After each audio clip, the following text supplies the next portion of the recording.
The first light of dawn was still a pale smudge on the horizon, and the streets of London were already stirring. Market vendors pushed their carts through narrow alleys, muttering curses as they prepared for another day's trade. The smell of fresh bread mingled with the stench of mud and refuse, and the cobblestones were slick from last night's rain. It was a place of filth and noise, of grit and sweat, worlds away from the gilded halls of the royal palace. This was where Hal felt most alive. Prince Hal, though few recognized him as such, sauntered through the crowded streets with the ease of a man who had no place to be. His brown cloak was patched and fraying at the edges, his boots worn, and his hair fell carelessly across his face. He looked like any other commoner, a far cry from the polished image of a prince. But Hal did not care for appearances. He relished the anonymity, the freedom of slipping through the streets unnoticed. It was here, among the people, that he could forget the weight of his bloodline. Beside him, his constant companion, John Falstaff, swayed on unsteady feet. The aging knight had clearly been drinking since dawn, or more likely since the night before. His broad belly strained against his tunic, and his jowly face was flushed, but his eyes sparkled with mischief. Falstaff's laughter echoed through the street as he clapped Hal on the back. "Ah, my good prince, what say you to a pint at the Boar's Head? I find myself in need of refreshment." Falstaff bellowed, his voice carrying above the morning chatter. Hal smirked, amused by the absurdity of it all. "A pint, Falstaff? You've already had enough ale to drown a man twice your size." "Twice my size, you say? A man of your stature should not jest with such wild exaggerations. My thirst is that of a desert traveler, I tell you." Hal shook his head but couldn't suppress his grin. "Lead the way, old man. I suppose a drink wouldn't hurt before we begin our day of aimless wandering." The Boar's Head Tavern was a dim, smoke-filled room, its wooden beams sagging under the weight of years. The smell of roasted meat and stale beer hung thick in the air, and a scattering of rough-looking patrons filled the tables.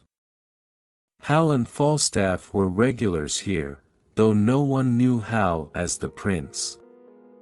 To them, he was simply Harry, a young man with no ambitions beyond the next drink or the next brawl. As they settled into their usual corner, Hal found himself relaxing into the familiar routine. Falstaff called for ale, and soon enough, 2 frothy mugs were slammed down in front of them by a barmaid who shot them a knowing look. Hal took a long sip, the cool bitterness of the drink cutting through the morning's haze. He watched as Falstaff drained his mug in one gulp, then wiped his mouth with the back of his hand, a satisfied sigh escaping his lips. "There's the good stuff," Falstaff proclaimed. "Now, tell me, my wayward prince, what troubles your mind today?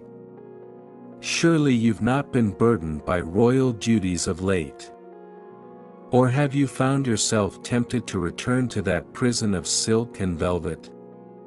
Hal chuckled darkly. "Tempted?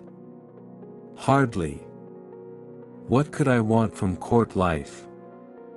Empty titles, endless feasts, and the scheming of men who care nothing for their people. No, Falstaff, I've no desire to be King Henry's puppet. Out here, I'm free. Out here, I'm just Harry." Falstaff leaned in, his breath heavy with ale. "Ah, but you cannot escape your blood, my boy. The throne will come for you, whether you want it or not. And when it does, you'll be wishing for the days when you could disappear into a crowd." Hal stared into his mug, swirling the ale as if it might offer him some answer. He knew Falstaff was right, of course. His father, King Henry IV, would not live forever. And when that day came, the crown would fall to him, whether he was ready or not. But Hal had long since turned his back on the royal life. He had no taste for politics, no hunger for power. He preferred the shadows, where he could move unnoticed, where the weight of the world's expectations did not press down upon him. "Let's not speak of such things," Hal muttered, taking another drink. "For now, I'll enjoy my freedom." Falstaff raised his mug in a mock toast. "To freedom, then. May it last longer than your father's reign." They drank deeply, both knowing that their carefree days were numbered. Yet for Hal, there was comfort in the present moment. Here, in the dim light of the tavern, he could forget who he was supposed to be. He could laugh with Falstaff, get lost in the noise of the crowd, and for a little while longer, remain the Prince of Shadows, but deep in his heart, Hal knew the crown was waiting. And one day soon, it would come for him. The day had been ordinary, like any other. The streets bustled with the usual mix of merchants, beggars, and thieves, each preoccupied with their own struggle for survival. The smell of fresh bread and roasting meats mingled with the sour stench of waste that clung to the alleys of Eastcheap. Hal, seated in his usual corner of the Boar's Head, stared into the half-empty mug of ale before him, Falstaff by his side as always. It was a comfortable scene. Familiar. The laughter, the jests, the constant hum of voices drowning out the thoughts Hal preferred not to entertain. Here, in this dingy tavern, among those who cared little for courtly matters, he could forget. Forget the crown, forget the palace, forget that the world outside these walls expected more from him than he was willing to give. But that peace was about to be shattered. The door to the tavern swung open with a creak, and a gust of cold wind swept through the room. Hal barely noticed, but Falstaff's gaze shifted, his jovial expression dimming as he spotted the newcomer. A messenger, dressed in the royal livery, stood at the entrance, his eyes scanning the tavern before locking onto Hal. "Prince Henry," the man called, loud enough for all to hear. The room fell silent, every head turning toward Hal. He froze, his fingers tightening around the mug, the title he had so carefully avoided echoing through the space like a curse. For a moment, he considered ignoring the summons, pretending it wasn't meant for him. But the messenger's eyes were insistent, his stance unyielding.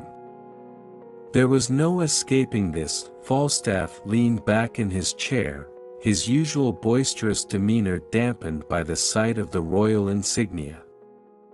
"Seems the court has come calling for its wayward prince," he muttered under his breath, taking a long swig of ale. Hal rose from his seat, every muscle in his body tensing as he approached the messenger. He had known this day would come, had known for years that he couldn't hide forever, but it didn't make the moment any less unwelcome. "What is it?" Hal asked, his voice low but sharp. The messenger, a man no older than Hal himself, bowed deeply. "Your Highness, I bring urgent news from Westminster. The king, your father, is gravely ill. His condition has worsened, and the court requests your immediate return." Hal felt a strange emptiness settle in his chest.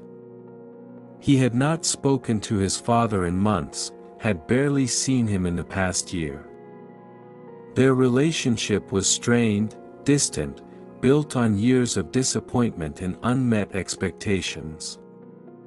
He had long since abandoned any hope of reconciliation with the man who had tried to mold him into a leader he could never be, and yet, hearing of his father's illness stirred something within him, a mixture of guilt, anger, and something else he couldn't quite place.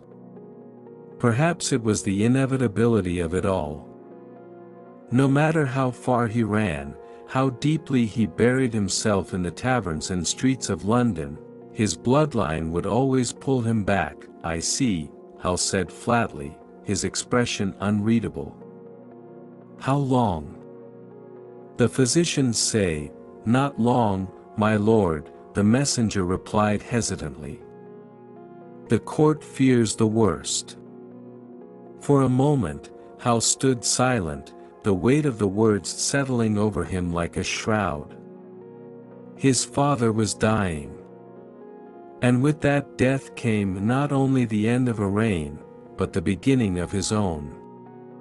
He had been running from it for years, but there was no escape now. Falstaff, watching the exchange, raised an eyebrow.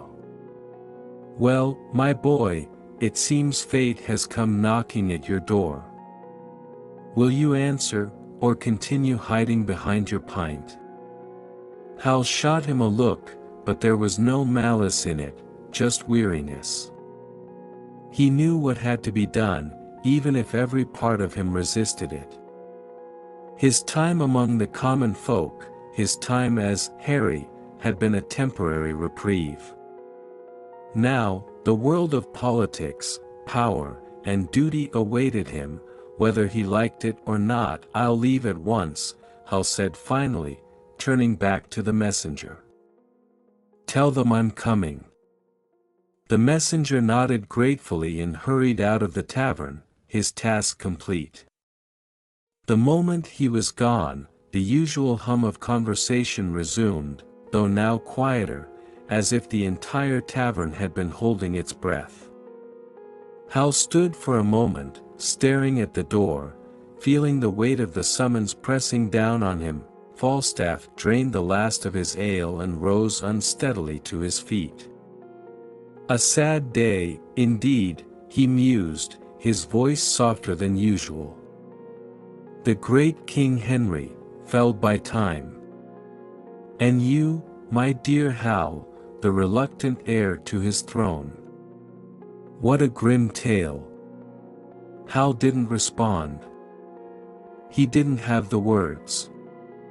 He felt as though the ground beneath him had shifted, the carefree life he had built for himself crumbling with each passing second. "I'll have to leave you here, old friend," Hal said after a long silence, his voice heavy with resignation. Falstaff gave him a look of mock surprise. "Leave me? Whatever for? Surely I am needed at court. A man of my wisdom and experience would be a valuable asset to a newly crowned king." Hal couldn't help but smile, though it didn't reach his eyes. "You'll be fine here. The palace has enough drunkards without you adding to the collection." Falstaff chuckled, though there was a hint of sadness in his gaze. "Ah, but no one can match my charm." Hal clapped a hand on Falstaff's shoulder, appreciating the humor in his friend's words despite the growing sense of dread. "Take care of yourself, Falstaff." "And you, my boy," Falstaff said, his expression sobering. "When you wear that crown, remember the weight of it. Remember the man you were before it touched your brow." Hal nodded, though he wasn't sure what that man even was anymore. With a final glance around the tavern that had been his refuge for so long, Hal turned and made his way to the door. The street outside was still bustling, but now, it felt distant, like a world he no longer belonged to. As he mounted his horse and began the journey back to Westminster, the city he had once loved faded into the background. The road ahead was long, and with each step, the life of Prince Hal slipped further away. That he was heading towards something inevitable, something he had dreaded for years. His father was dying, and with him, the last remnants of Hal's freedom. The crown was waiting. And it would not be denied. The corridors of Westminster Palace felt cold and hollow as Hal walked through them, his footsteps echoing off the stone walls.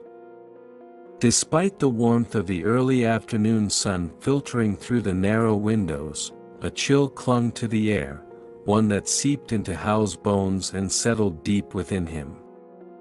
He hadn't set foot in the palace in months, perhaps years, yet it all felt disturbingly familiar.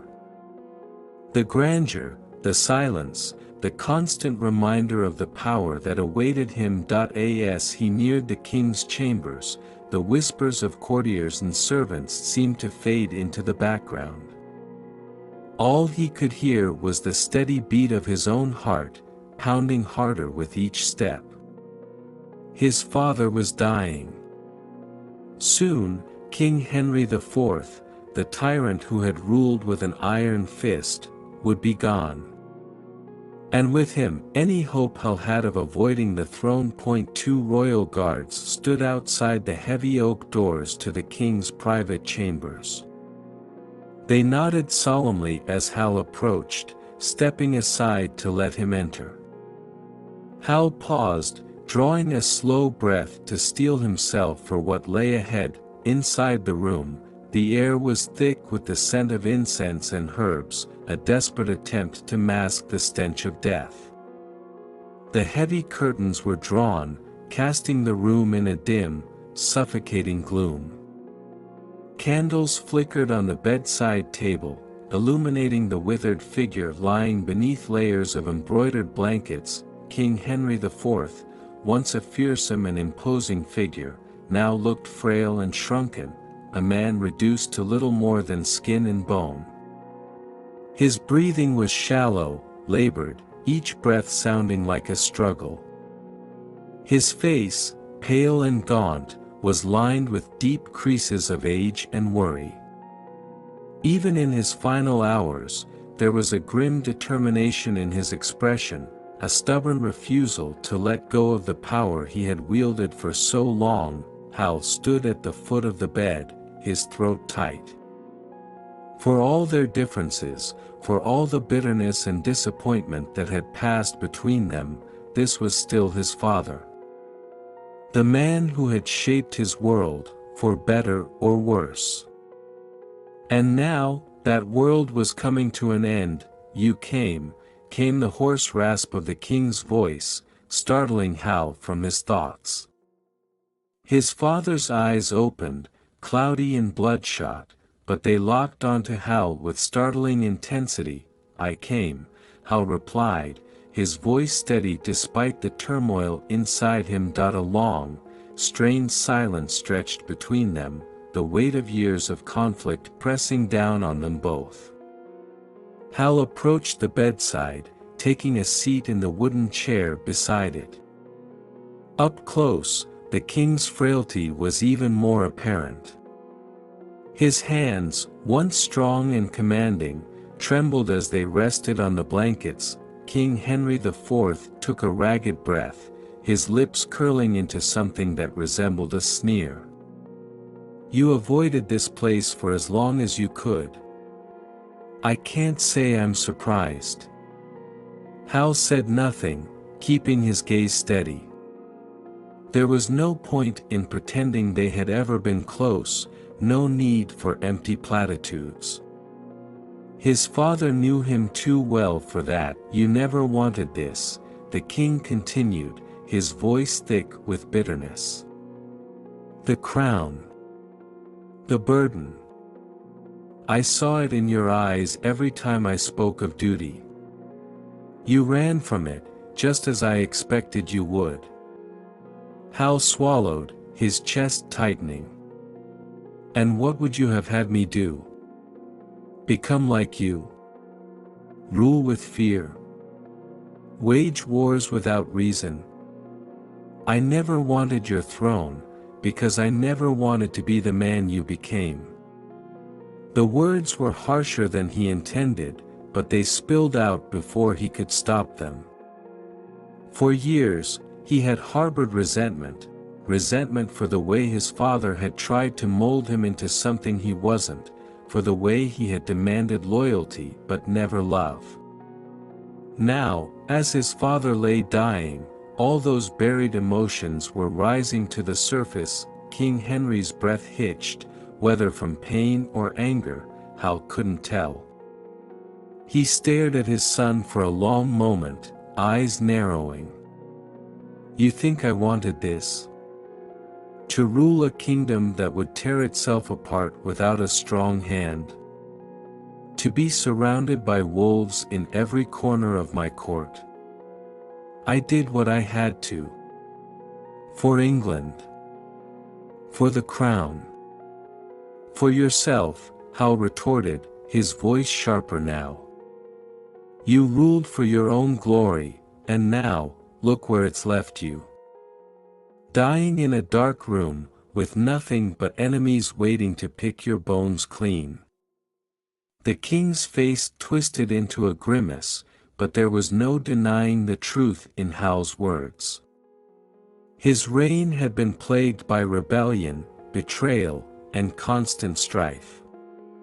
He had built his kingdom on fear, and now, at the end of his life, it was all crumbling around him. Perhaps, King Henry murmured, his voice barely above a whisper. But you will inherit the crown. Whether you want it or not. And when you do, you will understand the weight of it. The responsibility. Hal's jaw clenched, the reality of the situation pressing down on him. He had spent years avoiding this moment, trying to distance himself from the inevitable. But now, standing on the precipice of his father's death, there was no turning back. You think I'll become like you, Hal said quietly, more to himself than to his father. I know you will, the king rasped. The crown changes a man. It breaks him. Shapes him into what the kingdom needs, not what he wants to be. You will see, Hal. You will see.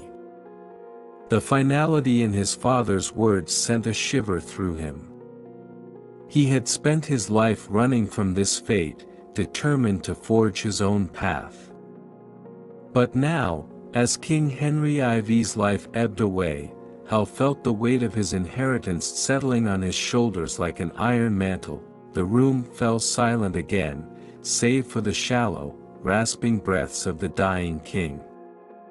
Hal stared down at the man who had once been larger than life, now reduced to a fragile shell.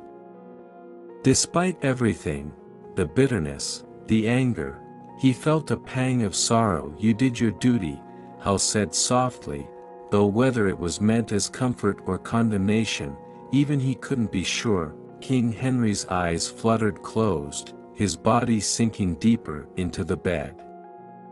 His breathing grew weaker, more erratic, and Hal knew the end was near. Remember. England, the king whispered, the last of his strength slipping away.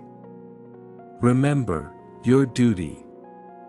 With those final words, the tyrant breathed his last. Hal sat there for a long time, staring at the lifeless form of his father. The silence in the room felt oppressive, suffocating. He should have felt something: relief, sorrow, anger. But all he felt was a hollow emptiness. King Henry IV was dead, and now, whether he wanted it or not, Hal was King Henry V. The weight of the crown had fallen upon him, and there was no escaping it.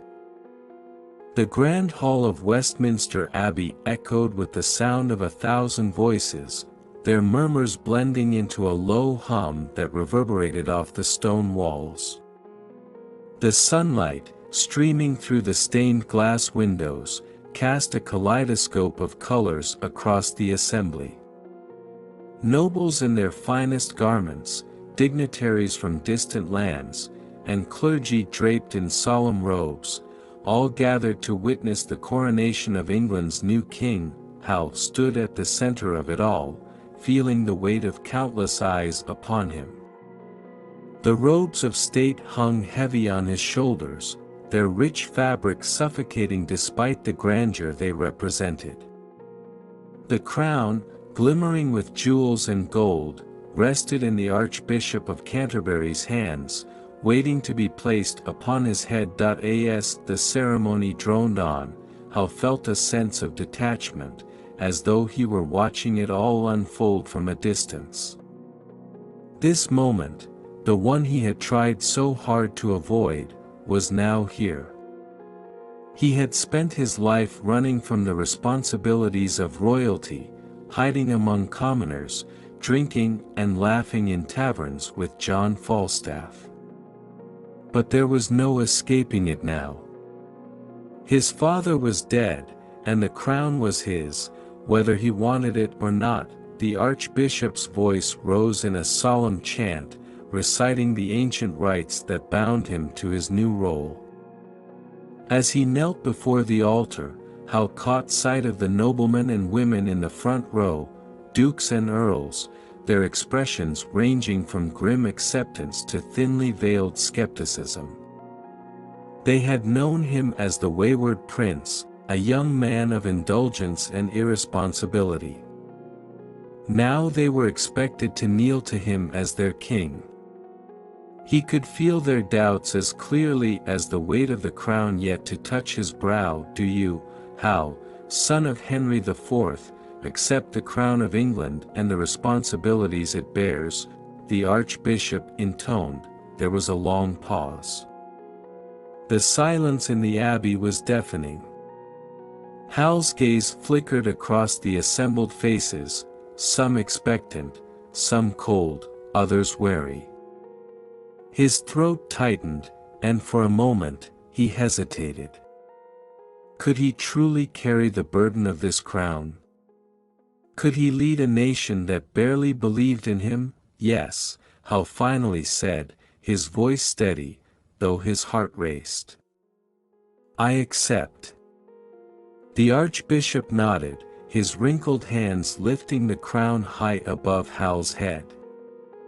As the cool metal pressed down upon his brow, Hal felt its weight, not just physical, but a heavy, suffocating responsibility that settled over his entire being. The air in the abbey seemed to shift as the crown was placed upon his head, as though the very atmosphere recognized the gravity of the moment. God save the king, the Archbishop declared, his voice echoing through the grand hall. God save the king, the crowd responded in unison, though Hal couldn't help but notice the lack of true conviction in many of their voices. The ceremony concluded with the usual fanfare, music, applause, and formalities that Hal barely registered. He moved through the motions, shaking hands, accepting bows, and listening to hollow words of congratulations. But his mind was elsewhere, already burdened by the realization that the crown's weight extended far beyond the jeweled headpiece now resting upon him. Later, in the privacy of his chambers, Hal stood before a mirror, staring at the reflection of his crowned self. The ornate coronation robes had been discarded, leaving him in simpler, more comfortable clothing. The crown still sat on his head, gleaming in the dim candlelight. He reached up, feeling the cool metal, the symbol of power he had never desired. The door creaked open behind him, and Hal turned to see William, Duke of Gloucester, one of his father's oldest advisors, entering the room. A tall, severe man with a face lined by years of courtly intrigue, William had served under both Henry IV and his predecessors. His loyalty was to the crown, not to the man who wore it. "Your Majesty," William said, his voice calm but distant, "the council awaits your presence in the chamber. There are matters that need your immediate attention." Hal sighed, feeling the weight of the day pressing down on him. "What is it now?" "There are reports from the northern borders," William replied, stepping closer. "Scotland is preparing for war. King James senses weakness in the transition of power and seeks to test your rule." "Of course he does," Hal muttered under his breath, his weariness growing. He had barely been crowned for a day, and already the vultures were circling. "And what do you suggest we do?" "The council will advise immediate action," William said, his eyes narrowing slightly. "A show of strength, Your Majesty. Crush the Scots before they believe they can gain any ground." Hal nodded absently, though his mind was still reeling from the enormity of it all. War, politics, diplomacy, it was all coming at him so fast. He had known that the throne would come with responsibility, but he hadn't expected to be thrust into it with such urgency. "And the court?" Hal asked. "What of the nobility? How many of them stand with me?" William hesitated, his expression betraying a hint of caution. "You have your supporters, but there are those who question your readiness for the throne. They remember the prince you were, not the king you've become."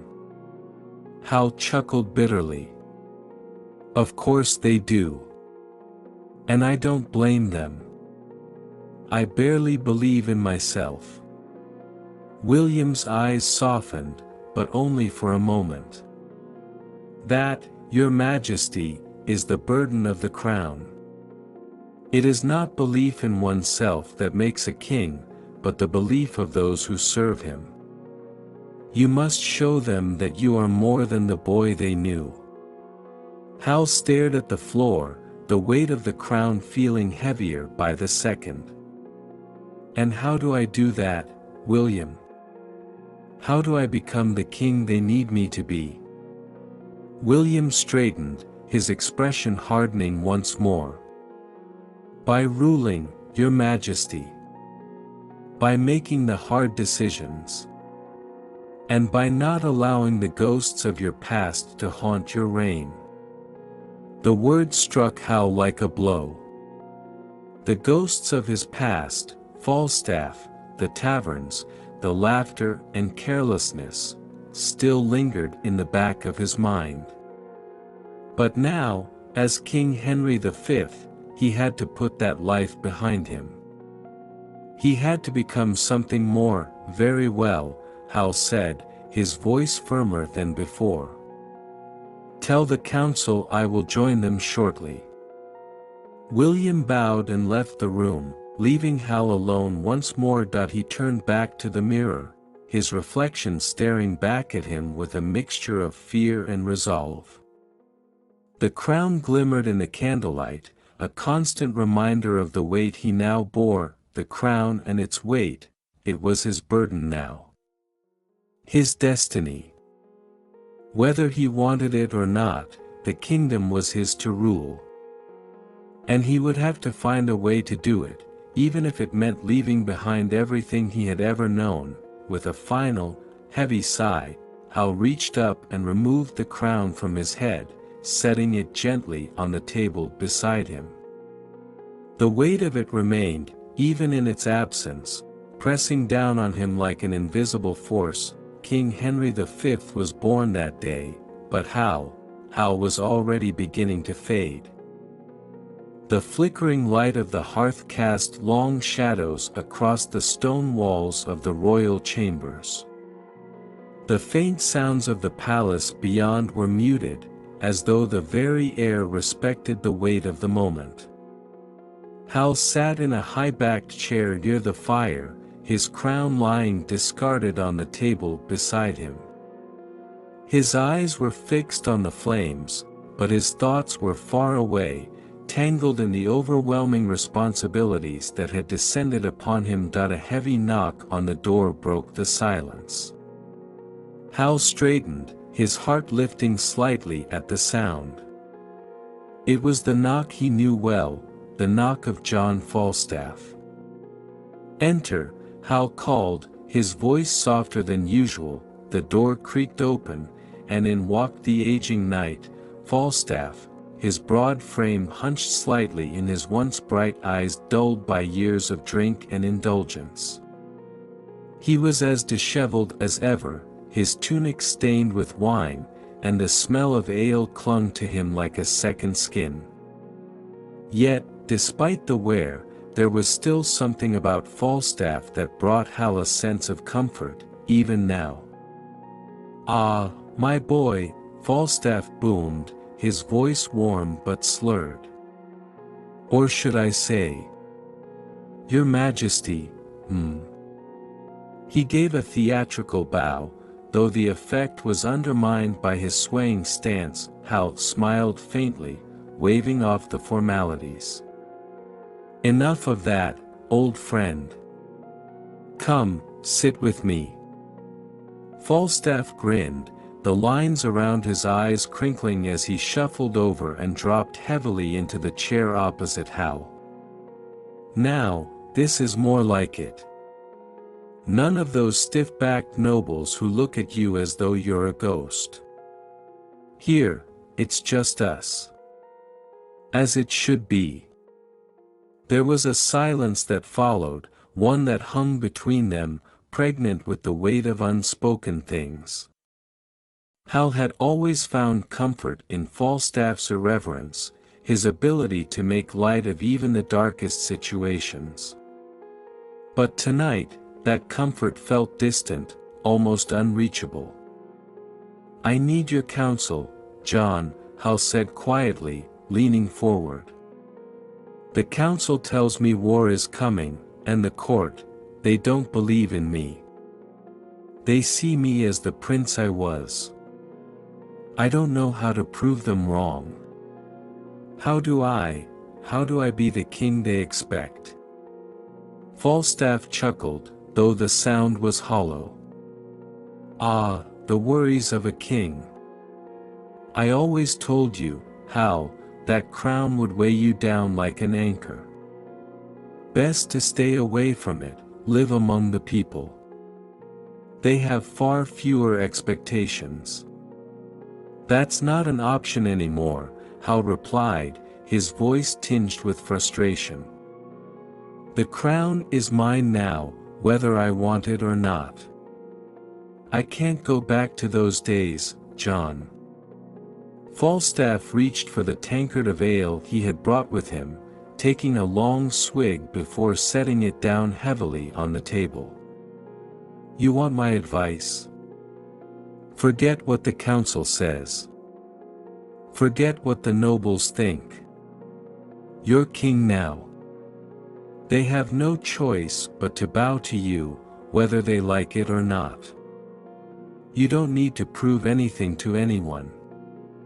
Hal stared at him, the words ringing in his ears, but they didn't bring the comfort he had hoped for. "It's not that simple. You don't understand. The kingdom is fragile. If I don't lead, if I don't make the right decisions, there will be chaos." Falstaff waved a dismissive hand, his expression turning cynical. "Chaos? Ha! The kingdom's been in chaos for years. Your father was a tyrant, and the nobles are all vultures, picking at the carcass of power. If they want war, let them have it. Why should it be your problem?" Hal's frustration grew, the chasm between them widening with every word. "Because I'm king, John. It is my problem. I can't run from it anymore. I need you to take this seriously." Falstaff blinked at him, his jovial smile faltering for the first time. He looked at Hal for a long moment, as if truly seeing him, the weight of the crown, the burden of responsibility. He sighed, rubbing his grizzled face with his hand. "Ah, Hal," he said softly, almost sadly. "I've known you since you were a boy. We've shared more nights in taverns than I can count, and I've seen you at your best and worst. But this isn't you. This king they want you to be, it's not you. And I don't know how to help you become something you're not." Hal's chest tightened at Falstaff's words. They had always shared an unspoken bond, a camaraderie that had carried them through the years.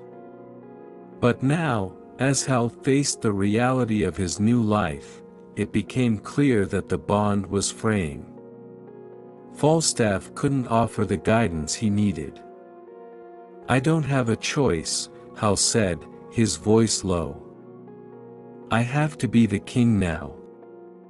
I can't turn back." Falstaff stared into the fire, his eyes distant, as if seeing something far away. "I suppose that's true. But don't expect me to change, Hal. I'm just an old knight with too many debts and too little time. The world of kings and crowns, it's never been my world. And I can't help you rule it." The silence stretched between them, the warmth of the fire doing little to ease the coldness that settled over Hal's heart.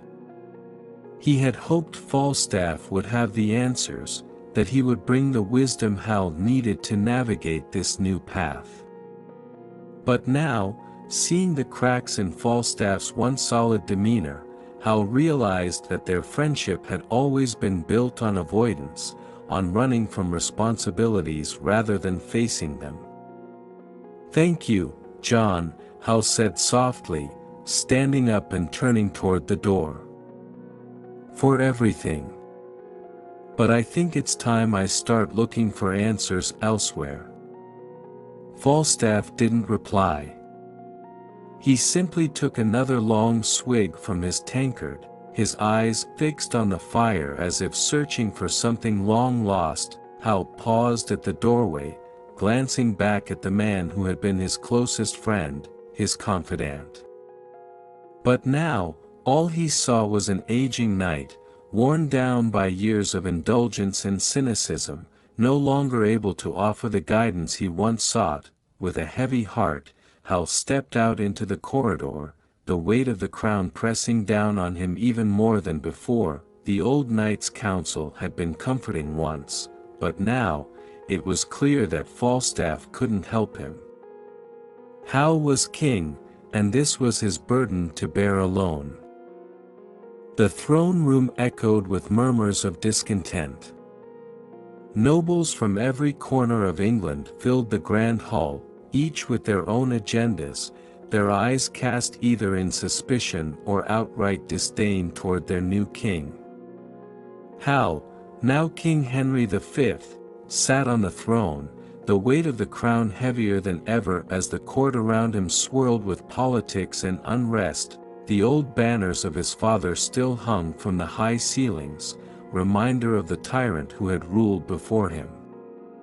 But beneath the facade of royal splendor, cracks had begun to show.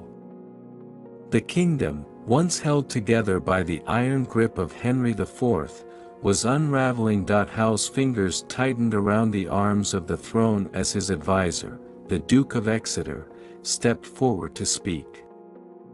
The old duke's voice was stern, but there was an edge of urgency that had not been there before. "Your Majesty, reports have come in from the north. The lords of Northumberland are gathering forces. They aim to challenge your rule, claiming you are unfit to wear the crown." Hal's gaze remained steady, though inside, his mind raced. This rebellion was no small matter. Northumberland had been a constant thorn in his father's side, and now they sought to exploit his weakness as a newly crowned king. Are they not still loyal to the crown? Hal asked, his voice measured. The Duke of Exeter shook his head. They were loyal to your father, as long as it served them. But with his death, they see an opportunity to claim power for themselves. They are not the only ones. There are murmurs of dissent from Wales and Ireland as well. The kingdom is more divided than it has been in years. Hal clenched his jaw. He had known his father's rule had been fraught with cruelty, but he had not expected the kingdom to be so fragile. The nobles had bent to his father's will out of fear, and now, with the old king gone, that fear had dissolved, replaced by greed and ambition. "Let them come," a voice called from the back of the room. All heads turned toward the speaker, the Earl of Westmoreland, a grizzled and battle-hardened lord who had served under Henry IV. His scarred face was twisted into a sneer. "If these rebels wish to challenge the crown, then we will meet them with steel. It is the only language they understand." A murmur of agreement rippled through some of the assembled lords, but Hal raised his hand, silencing the room. "No," he said, his voice calm but firm. "We will not spill blood needlessly. If I am to be king, I will unite this kingdom, not destroy it further. There must be another way." Westmoreland scowled. "With all due respect, Your Majesty, these are not men who can be reasoned with. They are wolves, and wolves only understand one thing."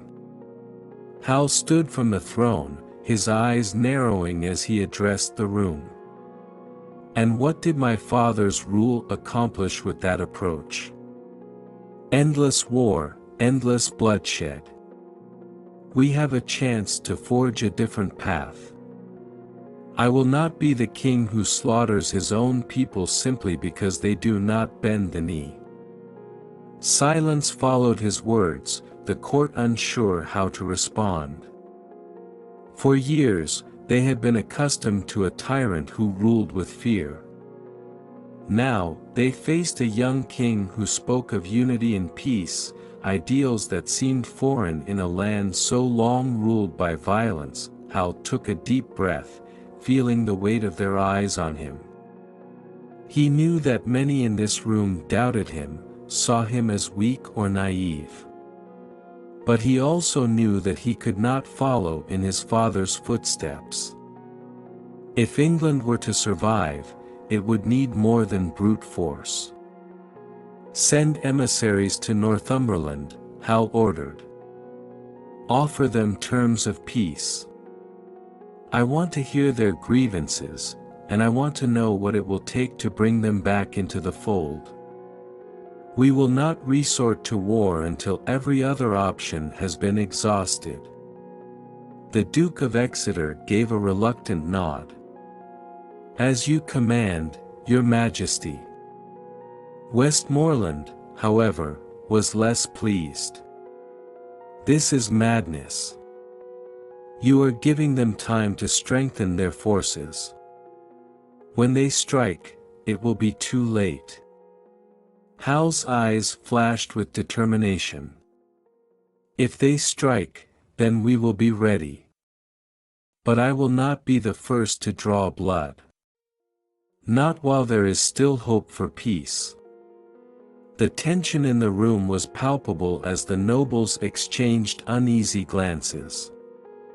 It was clear that many of them shared Westmoreland's doubts, but none dared to challenge the king outright. As the court began to disperse, Hal remained standing at the throne, watching them go. His mind was a storm of thoughts, each more troubling than the last. He had always known the crown would be heavy, but he had not realized just how fragile the kingdom was beneath it. His father had left him a kingdom on the brink of collapse, and now it was up to him to hold it together. He turned to the Duke of Exeter, who lingered at the foot of the throne. "What are the latest reports from France?" Exeter's face darkened. "They are aware of your coronation, Your Majesty. And they are testing the borders. They believe England is weak now, and they may be preparing to take advantage of the unrest here." Hal sighed, rubbing his temples. England's enemies were circling, both at home and abroad. Northumberland, Wales, Ireland, and now France, each one a threat that could tear the kingdom apart. "We'll deal with France soon enough," Hal said. "For now, we must focus on securing our own borders. If we cannot keep peace at home, we will be too weak to face any external threats."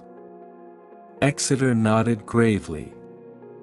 "What would you have us do, my king?" Hal's gaze hardened. "Prepare for war, but do not start it. Send word to every noble, every knight, and every soldier still loyal to the crown. We must rally them to our cause, or this kingdom will fall." Exeter bowed and left to carry out his orders, leaving Hal alone in the throne room once more. The fire in the hearth flickered, casting long shadows across the stone floor. Hal sat down heavily on the throne, the weight of his father's legacy pressing down on him like never before. The crown, the kingdom, the chaos, it was all his responsibility now, and as the rebellion simmered and the storm clouds of war gathered, Hal knew that the days of peace he had once known were long gone. He was no longer the carefree prince living among the commoners. He was King Henry V, and a kingdom in chaos awaited his command. Hal sat alone in the dimly lit council chamber, his fingers drumming absently on the wooden table. Flickering candlelight cast shadows across the room, highlighting the ornate tapestries that adorned the walls. The weight of the crown bore down on him, not just as a physical object but as a constant reminder of the responsibility thrust upon him. As King Henry V, Hal knew that the trials of leadership were unavoidable. But nothing had prepared him for the haunting specters of his past, rising to challenge his newfound authority. He had hoped that by accepting the crown, he might bury his old life, his days of drinking and reckless abandon with Falstaff and their merry band of outlaws. Yet, the ghosts of those days had followed him, threatening to drag him back into a world of indulgence and chaos. A knock at the door jolted him from his thoughts. The Duke of Exeter entered, his expression grave. "Your Majesty," Exeter began cautiously, "we have received troubling news. There are whispers of discontent among the men who once knew you as the Prince of Shadows. They say they are disillusioned by your transformation." Hal sighed deeply, leaning back in his chair. He had known this day would come, the day when his past would no longer be a distant memory but a force that would test his resolve. "Who leads them?" Hal asked, though he already knew the answer. Exeter's eyes shifted uncomfortably. "Ned Poins and Bardolph. They have gathered a small group of men, former comrades of yours, in the East End of London. They openly mock your rule, calling you the false king who betrayed his friends for power." Hal's stomach churned. Poins and Bardolph, old drinking partners, men who had once shared in his youthful rebellion against the strictures of royal life. He had spent years in their company, living freely among the common folk, embracing the wild, carefree life he had once cherished. They had been like brothers to him, but now, they were enemies.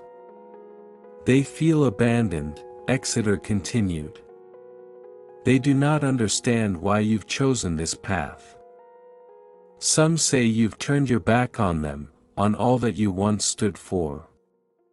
Hal closed his eyes for a moment, remembering the nights spent in taverns, the laughter, the mischief. He had loved that life, had felt more alive as a rogue prince than he ever had within the suffocating walls of the palace. But now, everything had changed. They are right to feel abandoned, Hal admitted quietly. I did turn my back on them. Exeter's expression softened. Your Majesty, you are the king now. You cannot be the man you once were. I know that, Hal replied, his voice heavy. But they are part of my past. And I cannot simply ignore them. He rose from his chair and paced the room, his thoughts racing. His mind drifted to Falstaff, his mentor, his friend. Though Falstaff remained by his side, there was a growing distance between them, a chasm that widened with every passing day. Falstaff had been content to follow Hal when he was merely a prince shirking his royal duties, but now that Hal was king, even Falstaff struggled to reconcile the old Hal with the new. Hal felt torn between two worlds. One part of him longed to return to the days of freedom, of living among the people without the burden of the crown. But the other part knew that such a life was impossible now. He was not just a man anymore, he was a king. And with that title came responsibilities that could not be ignored. What would you have me do, Exeter? Hal asked, stopping to face his advisor. Exeter hesitated for a moment. You must show them that you are no longer the man they once knew. They need to see that you are a king now, not the rogue prince they followed. If you do not act decisively, they will only continue to undermine your authority. Hal nodded slowly. Summon Poins and Bardolph. I will speak with them myself. Exeter looked surprised. Your Majesty, are you certain? These men may not be easily swayed. I know them, Hal said with determination. I know what drives them. And I must face them if I am to put this chapter of my life to rest. That evening, Hal found himself in a dimly lit tavern in the heart of London. The familiar smell of stale ale and wood smoke filled the air, stirring memories of countless nights spent in similar places. He wore a plain cloak, hiding his royal garb beneath, though there was no hiding the air of authority that clung to him now. Poins and Bardolph sat at a table near the back, nursing their drinks and laughing raucously with a few other familiar faces from Hal's past. When they saw him approach, the laughter died away, replaced by a mix of surprise and resentment. Well, well, Poins said with a sneer. Look who's decided to grace us with his royal presence. Hal ignored the jibe and sat down across from them. I didn't come here to argue, he said evenly. I came to talk. Bardolph leaned back in his chair, his arms crossed. Talk? About what? How you left us behind. How you put on that crown and forgot who your real friends are. Hal met his gaze steadily. I haven't forgotten. But things have changed. I've changed. Poins scoffed. changed? You mean you've become one of them? A puppet of the palace, just like your father. At the mention of his father, Hal's jaw tightened. You don't understand what it's like, he said, his voice low. You don't understand what it means to carry this burden. Bardolph leaned forward, his eyes blazing with anger. What we understand is that you used to be one of us. Now you're just another king, sitting on a throne, looking down on the rest of us. Hal felt the sting of their words, but he refused to let it show.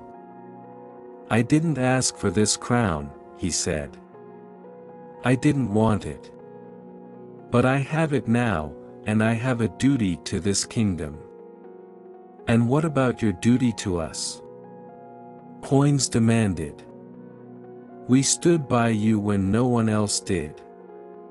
We fought with you, laughed with you, bled with you. And now you're just going to cast us aside? Hal stared at them, his heart heavy. He had known this confrontation would be difficult, but he hadn't expected the depth of their resentment. I can't be the man I was, Hal said quietly. I wish I could, but I can't. The crown has changed everything. For a long moment, the three men sat in silence, the weight of years of friendship hanging between them. Hal saw the hurt in their eyes, the sense of betrayal they felt.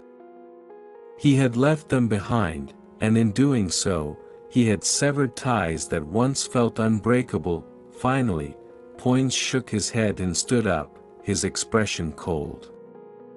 You're not the man we knew, Hal. And you're certainly not our king. Without another word, Poins and Bardolph walked away, leaving Hal alone at the table, the ghosts of his past lingering in the empty seats around him.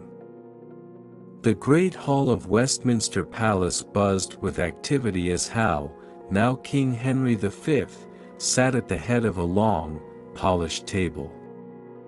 Surrounding him were England's most powerful nobles, their faces etched with concern as they argued over the escalating conflict with France. Maps of the French coastline and their key fortifications were strewn across the table, while messengers moved in and out, relaying the latest intelligence from the field. The air was thick with tension. Hal could feel it, pressing against him as the voices of his council grew louder, more frantic. The kingdom stood at a precipice, and everyone in the room knew it. My lord, we are not ready for war. Lord Scrope, one of the older nobles, insisted. His voice shook as he gestured toward the maps. The men are ill-prepared, and the treasury is nearly depleted. To march on France now would be folly. Hal remained silent, his fingers steepled as he listened to the debate. His mind churned with the weight of the decision before him. War was inevitable. It had been since his father's reign, when the claim to French lands had been laid and tensions had festered. Now, with France taunting England's weakened state, there was no choice left. Hal had to act. The French king has made it clear that he sees us as weak, Exeter said, his voice calm but firm. He taunts us by refusing to recognize your rightful claim to their throne. If we do nothing, England will lose respect across Europe. Our enemies will grow bold, and rebellions will spread like wildfire. Yes, the Duke of York added, but to go to war with an unprepared army is to march them to their deaths. What good is a king who leads his men to ruin? The word struck Hal like a blow. He had never commanded an army, never led men into battle, and the truth of York's statement gnawed at him. He could see the unease in the eyes of his council, hear the doubt in their voices. They questioned not just the kingdom's readiness but his ability to lead. A murmur rippled through the hall as the argument raged on, each noble offering a different solution, none of them satisfactory. Hal felt the pressure mounting, but his decision was already made. France had insulted him personally, sending a mocking gift of tennis balls, a message that Hal was no more than a boy playing at kingship. It was an insult he could not ignore. Not as a ruler. Hal stood, and the room fell silent. His presence, though still marked by the air of the reluctant prince, had grown since his coronation. He was the king now, and though he doubted himself at times, he would not allow his kingdom to see that weakness. "We go to war," Hal declared, his voice steady. "France has provoked us long enough. They believe we are weak, that I am unfit to rule, and they will not stop until we are humiliated on the world stage. But they are wrong." The council exchanged wary glances, but no one interrupted. Hal continued, his voice gaining strength as he spoke. "I know that our army is not prepared. I know that our resources are strained. But we are Englishmen, and we have faced greater odds before. We will rally our forces. We will march on France, and we will show them that England is not to be trifled with." "But, Your Majesty," Scrope interjected carefully, "even if we march, will the men follow you? They are used to fighting under your father's banner. They may not yet trust your command." Hal clenched his jaw, the doubt resurfacing. His father had been a tyrant, but he had been feared and respected by his men. Hal was not yet either. He knew he needed to earn their loyalty, to prove that he was more than just the prince who had once lived among the commoners, shirking his responsibilities. "Then I will give them a reason to follow," Hal replied. "I will lead them myself." The room went silent. Hal could feel the weight of their collective gaze, the surprise and unease rippling through the chamber. "You, my lord?" York asked, incredulous. "You would ride into battle?" "I will not sit in comfort while my men die for a cause I command," Hal said, his voice resolute. "I will be with them, on the front lines. If I am to be their king, I must show them that I am willing to fight for them, as they will fight for me." The nobles shifted in their seats, some nodding in approval, others still hesitant. But Hal knew this was the only way. He had to lead from the front. It was the only way to prove that he was not just his father's son, but his own man. A king who would fight beside his people, not above them. Falstaff had once told him that a true leader didn't hide behind others but stood in the mud with his men. As much as their relationship had frayed, Hal knew those words rang true now more than ever. "Summon the army," Hal ordered.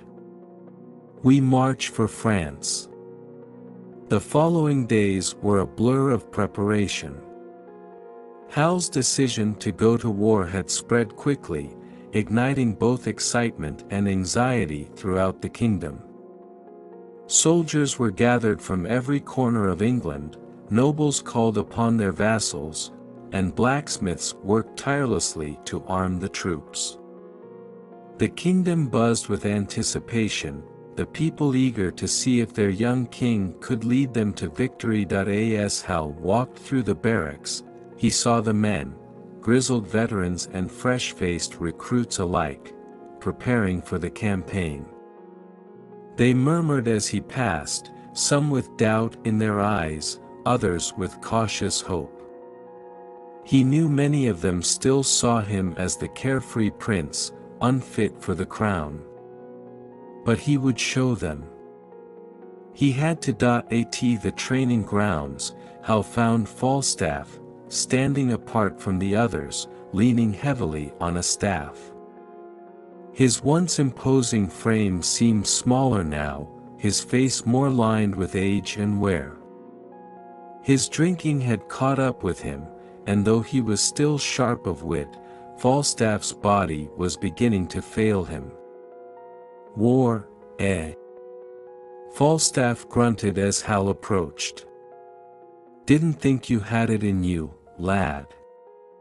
Hal smiled faintly. "It's not what I wanted." "It never is," Falstaff replied, his eyes distant.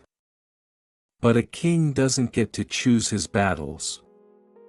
Hal paused, studying the older man's face. "Will you fight with me?" Falstaff let out a bitter laugh, shaking his head. "I'm too old for this, Hal. I've fought in more wars than I care to remember, and I'm not the man I used to be." "I need your counsel," Hal said earnestly. "If not in battle, then by my side." Falstaff's eyes softened, but there was a sadness in them. "You don't need me anymore, lad.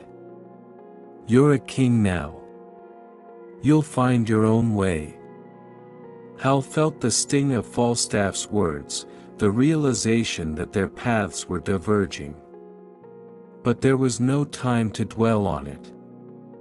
War was coming, and he had to be ready. The next morning, the army assembled.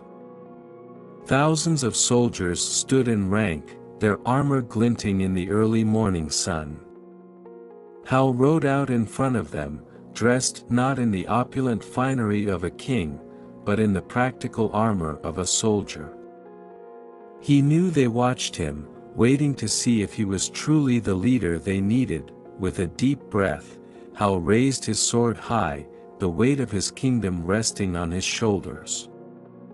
"For England," he cried, his voice carrying over the fields. The soldiers echoed his cry, their voices rising in unison. And so, King Henry V, once the wayward prince, led his army into the unknown, ready to face the fires of war. The warmth of the midday sun did little to soften the chill that hung between Hal and Falstaff. The once carefree bond they had shared in the taverns of Eastcheap, where they had laughed over pints and forgotten the world, now felt like a distant memory. It had been weeks since Hal had last sought out Falstaff's company, consumed by the pressures of his new role. The crown, heavy with the weight of responsibility, had changed everything, but Falstaff, in his own way, had changed too. The aging knight's behavior had become erratic, his drinking more reckless. Whispers had started to circulate around the court, tales of his debauchery, his gambling debts, his late-night brawls. Hal had turned a blind eye for as long as he could, but now, with war on the horizon and the kingdom on the edge of chaos, he could no longer afford to ignore it. Hal stood in the dim light of Falstaff's quarters, the smell of stale ale and sweat thick in the air. Falstaff was slumped in a wooden chair, a tankard of mead clutched loosely in his hand, his once proud figure now a shadow of its former self. His eyes, bloodshot and hollow, barely acknowledged Hal's presence. "You've been avoiding me, lad," Falstaff slurred, his voice thick with drink. "Too busy playing king to visit your old friend, eh?" Hal's jaw tightened, his heart heavy with the sight of the man who had once been his closest companion. "I've had responsibilities, Falstaff. The kingdom is on the brink of war." "Ah, yes, the crown," Falstaff sneered, waving his tankard dismissively. That blasted thing's gone and turned you into one of them, hasn't it? The nobles, the lords. You're no better than your father now. The word stung, cutting deep. Hal took a step forward, his gaze hard. This isn't a game anymore, Falstaff. I'm trying to keep the kingdom from falling apart. I need your help, but all you do is drink yourself into oblivion. Falstaff let out a bitter laugh, leaning back in his chair. Help? What could an old drunk like me possibly offer a king? I'm not the man you think I am, Hal. I never was. That's not true, Hal shot back. You were there for me when no one else was. You taught me more about life than anyone in that damned court. But look at you now. You're destroying yourself, and I can't stand by and watch it happen. The silence that followed was suffocating. Falstaff stared at Hal, a flicker of something, perhaps regret, perhaps shame, passing through his eyes. But it was gone as quickly as it had appeared, replaced by his usual bravado. I've always been a disappointment, lad, Falstaff said quietly. And you were always destined for more than the likes of me. You don't need me anymore, not as a king. I'm just an old fool, clinging to a life that's passed me by.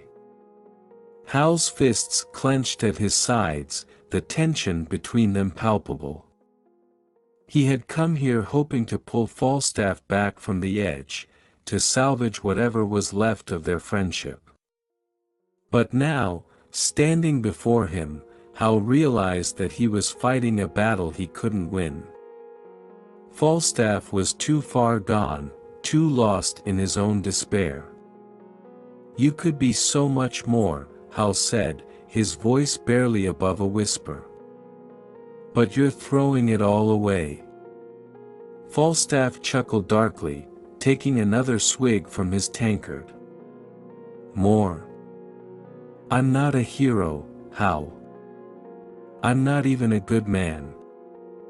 I've lived my life the way I wanted, and I've no regrets about that. But you, he pointed a shaky finger at Hal, his eyes narrowing, you're not that carefree boy anymore. You're a king now. You've got no room for the likes of me in your shiny new world. Hal's heart ached at the truth of those words. His rise to the throne had come at a cost, and Falstaff, once his refuge from the weight of his birthright, was now a reminder of the life he had left behind. The life he could never return to. I can't do this with you anymore, Hal said, his voice steady despite the lump in his throat. You need help, but I can't be the one to save you. For a moment, Falstaff's bravado faltered. His eyes softened, and he looked at Hal as though seeing him clearly for the first time. But just as quickly, the mask of indifference returned. He shrugged, raising his tankard in a mocking toast.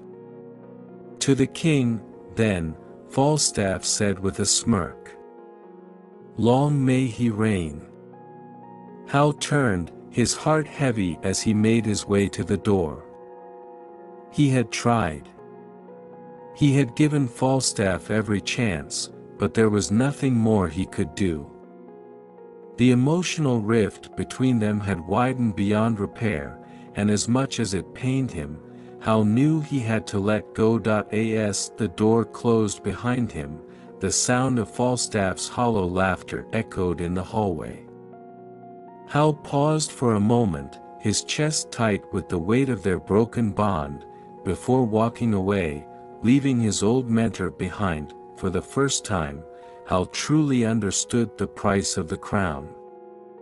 It was not just the burden of leadership, the politics, or the looming war, it was the personal sacrifices, the people he had to leave behind in order to fulfill his destiny, and as he walked away from Falstaff's quarters, the shadow of his former life growing more distant with every step, Hal knew that he was alone in this journey. A king, without his closest friend, and a kingdom on the verge of war. The sky above Agincourt was an ominous gray, heavy with the promise of rain. The cold, damp air clung to the soldiers, who stood in formation, tense and silent, waiting for the moment that would decide their fate. Before them stretched the open field of battle, a narrow strip of land hemmed in by thick woods, where the English army, outnumbered and weary, would face the mighty French forces. Hal, now King Henry V, sat astride his warhorse at the front of his men, his gaze fixed on the horizon where the French army was massing.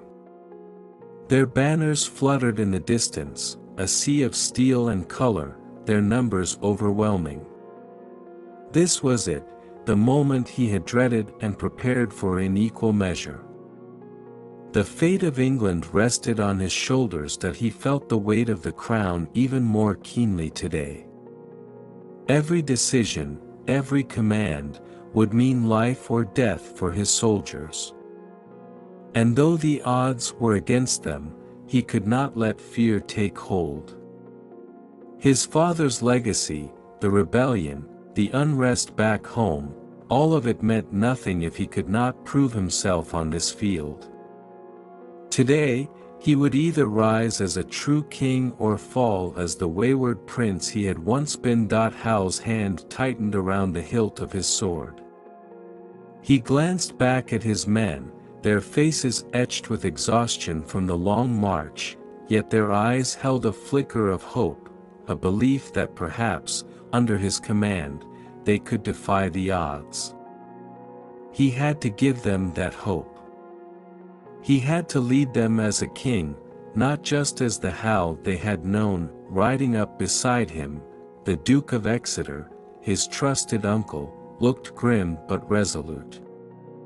"The French outnumber us 5-1, Your Majesty," Exeter said quietly. "But we have the high ground, and the rain will slow them. Their cavalry may be useless in this mud." Hal nodded, taking in the muddy field before them. It would be treacherous terrain for the heavily armored French knights. If they played their cards right, this battlefield, narrow, wet, and uneven, could become their advantage. "Archers to the front," Hal commanded, his voice firm. "We'll use the longbows to break their charge." The English longbowmen, the pride of Hal's army, moved into position, their bows taller than many of the men themselves. Each arrow they loosed could penetrate armor, and with enough volleys, even the finest French knights could be brought down. As his men prepared, Hal rode the line, his voice carrying across the ranks. "Men of England," he called, his tone steady and clear, despite the gnawing tension in his gut. "We are few, but we are strong. This land, this fight, it belongs to us. Let no man here say he fought for a crown or for riches. Let him say he fought for honor, for his brothers, for his home." The soldiers roared in response, the sound rumble of defiance that echoed across the field. Hal's heart swelled with pride. He had their trust. Now, he had to earn it. As he returned to the front, the sound of the French horns echoed from across the field. The enemy was preparing to charge. Their knights, mounted on their heavy war horses, glittered like a sea of steel. They looked unstoppable. Hal raised his sword high. "Archers, ready." The longbowmen drew their bows, waiting for the signal. Hal watched as the French cavalry began its charge, a wave of thundering hooves and gleaming lances barreling toward them. It was a terrifying sight, but Hal felt a strange calm wash over him.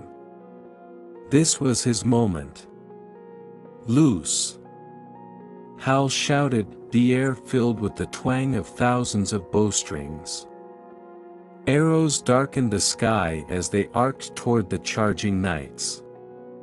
The first wave struck, and the French line faltered.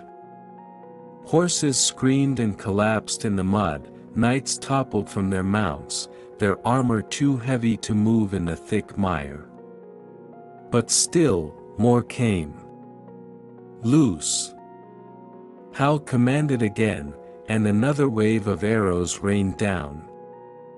This time, the French cavalry broke, their charge turning into chaos as horses slipped and knights floundered in the mud, but the battle was far from over.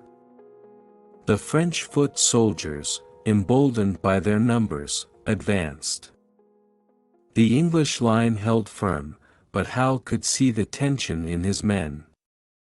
They were tired, cold, and outnumbered. Hal dismounted, drawing his sword. He walked among his soldiers, his presence a reassurance that he was with them, not above them.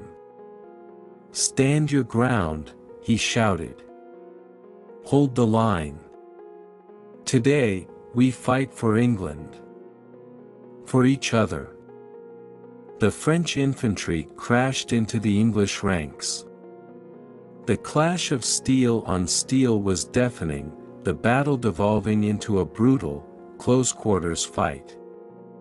Hal fought alongside his men, his sword flashing in the chaos. He was no longer just a king, he was a warrior, fighting for survival amid the madness. Hal caught sight of a French knight, larger than most, charging toward him. Their eyes locked, and for a moment, everything else faded away. This was it, the test of his strength, his will, his right to be king. The knight swung his sword with brutal force, but Hal parried, using the mud to his advantage. The knight's heavy armor slowed him down, and with a swift strike, Hal drove his blade through a gap in the knight's defenses, felling him. Around him, the English were pushing back, the French retreating in disarray. The muddy field had become their graveyard, the longbowmen continuing to fire into the fleeing ranks. As the battle wore on, it became clear that the impossible had happened. Against all odds, the English had triumphed. The field of Agincourt, once a symbol of their doom, was now a testament to their resilience. Hal stood amidst the carnage, breathing heavily, his sword slick with blood. He had done it. They had done it. England was victorious, and Hal had proven himself not only as a leader but as a king. But as he looked around at the bodies strewn across the field, friend and foe alike, the weight of the victory settled heavily on his shoulders. The price of the crown had never been clearer. He was King Henry V, and this was the life he had chosen: war, death, and sacrifice. There was no turning back now. The battlefield was eerily quiet now, the clamor of war replaced by the muted groans of the dying and the distant cawing of crows circling overhead. Hal stood in the midst of the carnage, his armor heavy with mud and blood, his sword still clenched in his hand. The Battle of Agincourt was won, but the sight before him was not the triumph he had imagined. The English banners fluttered weakly in the wind, half torn, but still standing, much like the men who had carried them into the fray. Hal's army had achieved the impossible. They had defeated the far superior French forces and turned the tide of a war that had once seemed hopeless. But as Hal looked across the battlefield, All he could see was death. He walked slowly, his boots sinking into the wet earth, every step weighed down by the gravity of what had transpired. His victory had been hard fought, but the cost was undeniable. Bodies littered the field, French knights and English soldiers alike. The thick stench of blood and smoke filled the air, mingling with the dampness of the ground. It was as though the earth itself was mourning the lives it had swallowed. Hal's gaze fell on the faces of his fallen soldiers, men who had trusted him, followed him, and bled for him. Some of them he had known personally, men from the villages and towns he had visited in his time among the commoners. These were not nameless soldiers, they were fathers, sons, and brothers. Their lives had been lost in his name, and now their blood stained his hands. The triumph of the battle felt hollow. "Your Majesty," the Duke of Exeter approached, his voice solemn. "The French have retreated. The field is ours." Hal nodded, though his thoughts were far from the victory his uncle spoke of. "At what cost?" he muttered, more to himself than to Exeter. The older man, ever loyal and pragmatic, placed a hand on Hal's shoulder. "The cost of kingship is always high," Exeter said quietly. "But you have proven yourself today, Hal. You have shown the world that you are not only a king but a warrior, a leader worthy of the crown." Hal's jaw clenched. Was that what this was? Worthiness? The corpses scattered around him did not feel like the price of worthiness, they felt like the burden of power. The crown weighed heavier than ever before, its demands extending beyond the battlefield, beyond the physical cost of war. It demanded a piece of his soul. Exeter's words hung in the air as Hal surveyed the field again. The blood-soaked ground was the true crown, the one that no king could escape. He had won, yes, but at what cost to himself? Could he still be the same man he had been before? Or had this battle taken something irreparable from him? As the soldiers began to tend to the wounded and gather the dead, Hal walked away from the main encampment, seeking a moment of solitude. He needed to breathe, to clear his mind, but everywhere he turned, he was reminded of the horrors of war. His thoughts drifted back to his father, King Henry IV, lying on his deathbed, giving him advice laced with bitterness and regret. His father had been no stranger to war, nor to the sacrifices it demanded. Hal had often wondered how his father had borne the weight of the crown, how he had managed to live with the decisions that left so much death in their wake. Now Hal knew. The weight wasn't something you carried with strength, it was something that hollowed you out, piece by piece. In the distance, Hal spotted a familiar figure, John Falstaff, sitting on a tree stump, a flask in hand, his face etched with weariness. The old knight had survived the battle, but the years and the bottle had taken their toll. Hal hesitated for a moment, then made his way over to him. Falstaff looked up as Hal approached, a sad, knowing smile playing on his lips. "You've won, my boy," he said, raising his flask in a mock toast. "The king has his glory." Hal sat beside him, feeling the cold seep through his armor. "And what of the cost, John?" Falstaff sighed, taking a long swig from his flask before offering it to Hal, who declined. "There's always a cost, lad. Glory's a fickle mistress, and war leaves scars you can't see." Hal stared out at the horizon, where the sun was beginning to set, casting a pale, reddish light over the bloodied field. I didn't ask for this, he murmured. I never wanted the crown, never wanted this life. And yet, here I am, with more blood on my hands than I ever imagined. Falstaff's gaze softened, and for a brief moment, the jaded knight seemed to sober. None of us ask for the lives we end up with. But we live them, don't we? You're a king now, Hal. And a king has to make choices that no one else can. You did what you had to do. Hal shook his head, his heart heavy. Did I? Or did I just follow the path that was laid out for me? Falstaff chuckled softly, though there was no real humor in it. Paths aren't always chosen. Sometimes, they choose you. They sat in silence for a while, the weight of the day pressing down on both of them. Hal could feel the pull of his responsibilities, the kingdom awaiting his return, the politics he had to navigate, the war he had yet to fully win. But here, in this moment of stillness, he allowed himself to feel the weight of his victory, and the sorrow that came with it.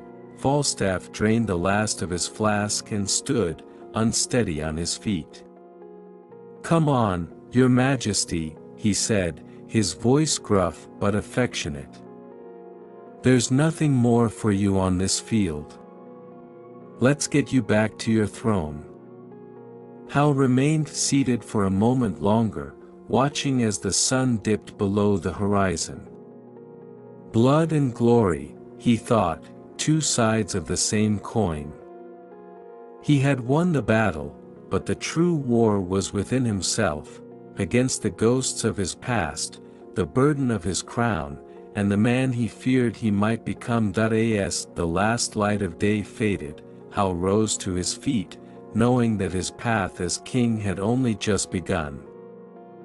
The night was cold and still, with the dim light of the palace torches flickering in the breeze. Hal sat alone in his chamber, the weight of the crown heavier than ever.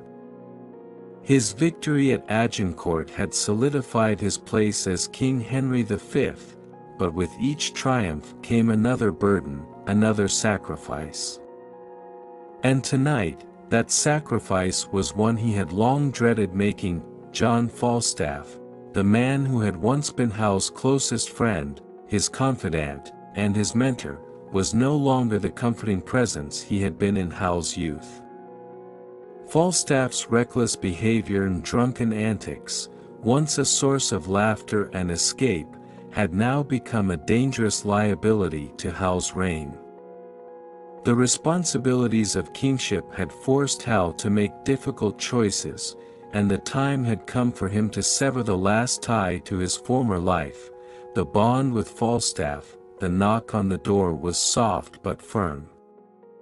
Hal stood, his heart heavy, and called for his guards to bring Falstaff in.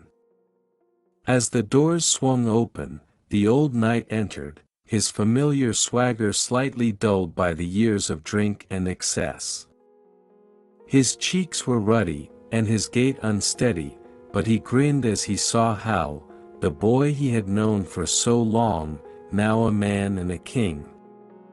"Ah, Your Majesty," Falstaff said, his voice thick with drink. "To what do I owe the pleasure of this late-night audience? Come to share a drink with your old friend, have you? Or perhaps regale me with tales of your glorious victory?"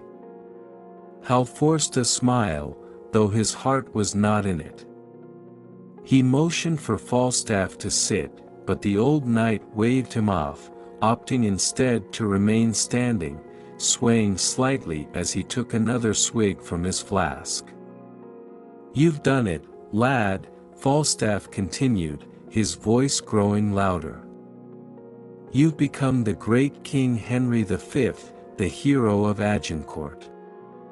You've shown the world who you are." Hal sighed, his chest tight.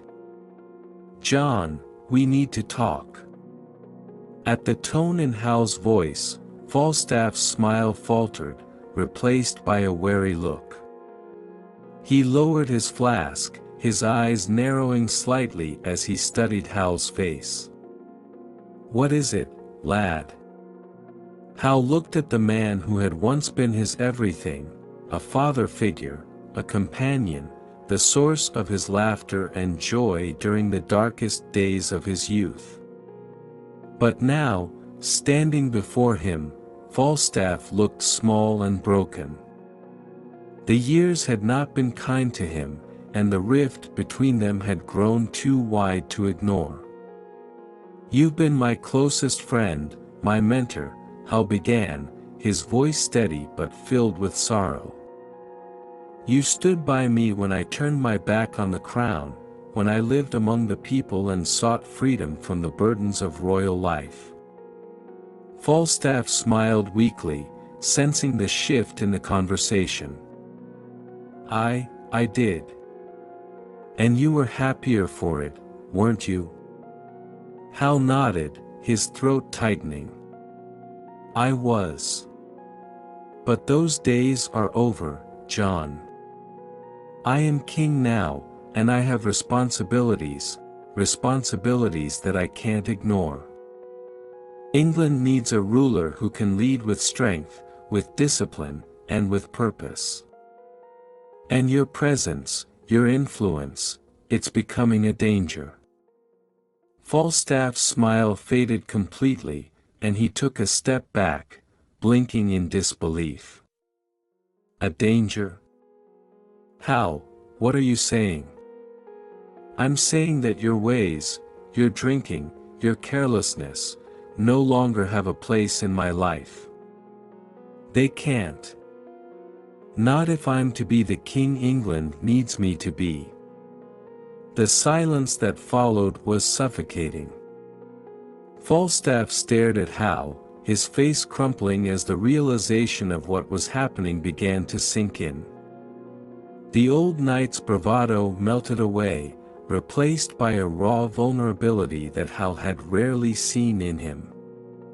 "You're dismissing me," Falstaff said, his voice barely above a whisper. "After everything we've been through, you're casting me aside like some old fool." Hal swallowed hard, his heart aching. "I don't want to, John. But I have no choice." Falstaff's eyes welled with tears, though he tried to mask his pain with a bitter laugh. "No choice, eh? The great King Henry has no choice. I suppose this is what it means to be a king, then, giving up the people who've stood by you." "Being king means making sacrifices," Hal said quietly. "And this is the hardest one I've had to make." Falstaff shook his head, his expression a mixture of anger and hurt. "You were always more like your father than you realized. He had no room for me either. And now you're the same, aren't you?" Hal winced at the comparison, knowing it wasn't entirely untrue. He had spent his whole life trying to escape his father's shadow, only to find himself walking in his footsteps more often than he would have liked. But the crown had changed everything, it had changed him. "I'm not my father," Hal said, though the conviction in his voice wavered. "But I am a king. And I must do what's right for the kingdom." Falstaff's eyes flashed with bitterness, and he turned away, his shoulders slumping. "I thought you were different, lad. I thought you were better than the rest of them. But I see now that the crown has taken you too." Hal stepped forward, his hand reaching out as if to bridge the distance between them, but Falstaff flinched away, refusing to meet his gaze. The bond they had shared, once so strong and unbreakable, had been shattered. "John, I'm sorry," Hal whispered, his voice filled with regret. I truly am. Falstaff remained silent for a moment, then finally turned to face him, his eyes red and glistening with unshed tears. "It doesn't matter, Hal," he said softly. "What's done is done. You're the king now, and I'm just a memory." Without another word, Falstaff walked toward the door, his steps slow and heavy, as if the weight of the years had suddenly pressed down on him all at once. Hal watched him go, his chest tight with emotion, knowing that this was the end of an era, not just for him, but for Falstaff as well. As the door closed behind him, Hal felt the full weight of his decision settle over him. The man who had once been his guiding light, his closest ally, was now gone from his life forever. And in his place, there was only the cold, lonely reality of kingship. "Farewell, old friend," Hal thought, his heart breaking in silence.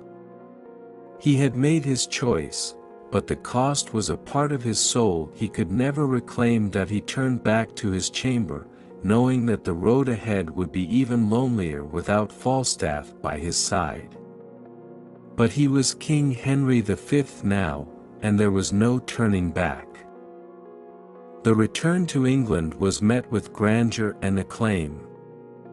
The streets of London were festooned with banners and flowers, and the people turned out in droves to celebrate their victorious king. Hal rode through the city in a gilded carriage, his face set in a mask of stoic pride, though inside, he felt a gnawing emptiness. The cheers of the crowd felt distant, like echoes from another world, one in which he had once been free. The palace was a hive of activity as Hal arrived, the once familiar corridors now seeming foreign and oppressive.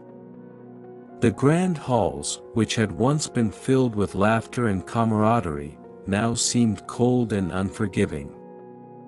The weight of the crown was no longer a physical burden but a pervasive, crushing force that pressed down on his every thought. His first meeting with his court was fraught with tension.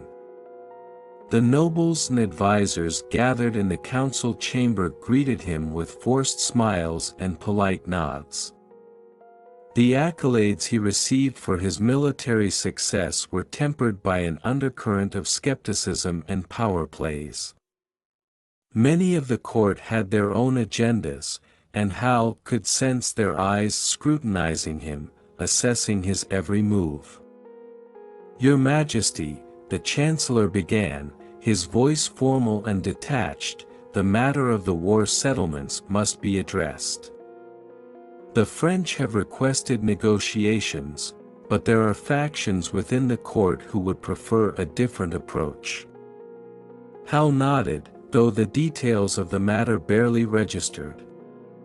His mind was elsewhere, consumed by the weight of his decisions and the fallout from his choices. "Very well," he said wearily. "We will consider all options, but the final decision will be made in the interest of England."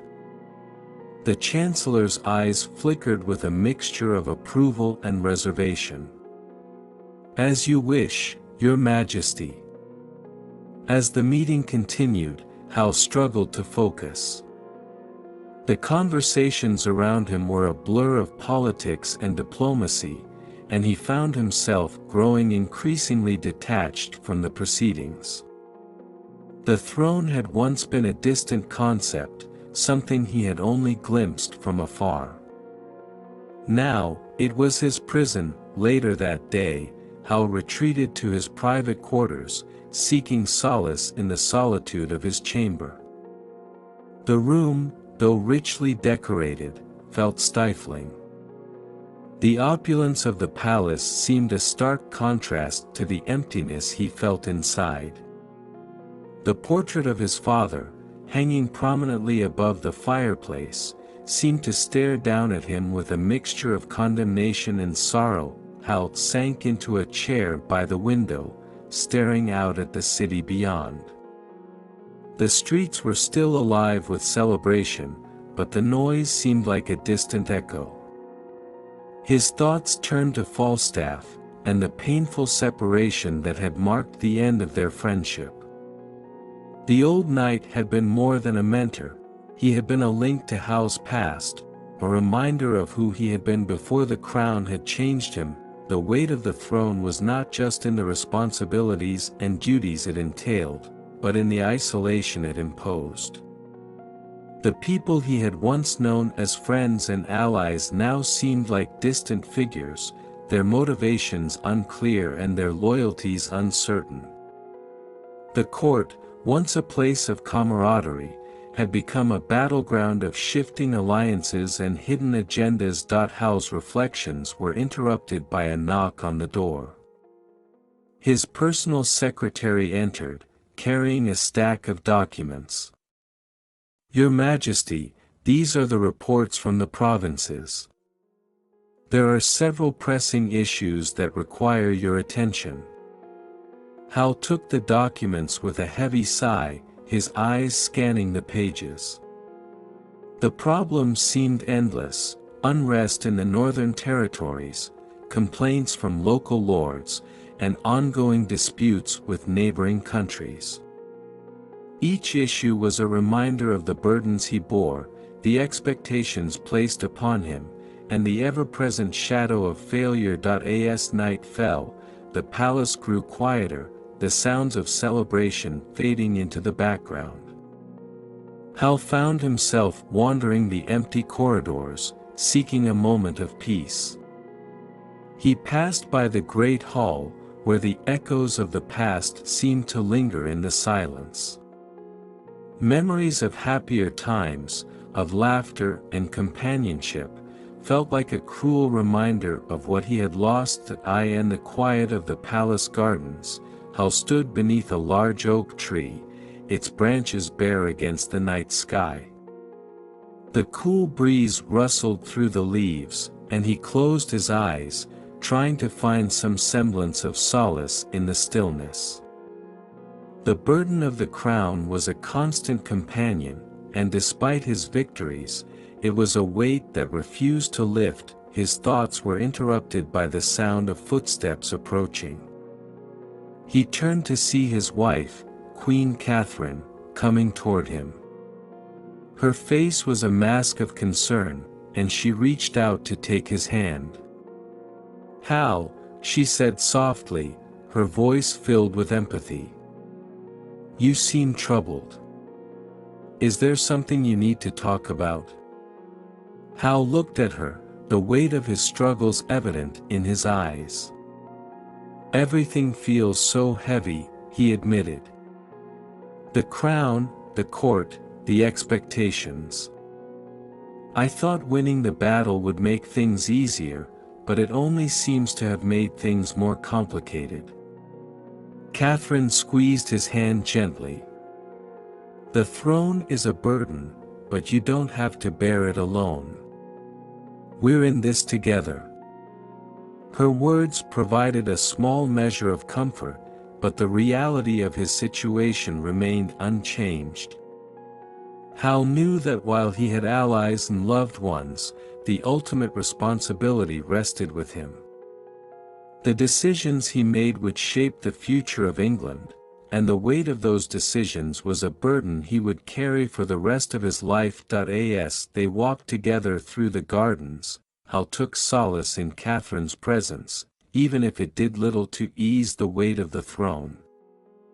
The responsibilities of kingship were a constant, oppressive force, and despite his victories and achievements, he was left to grapple with the reality of his new life. The celebration outside continued, a stark contrast to the quiet turmoil within him.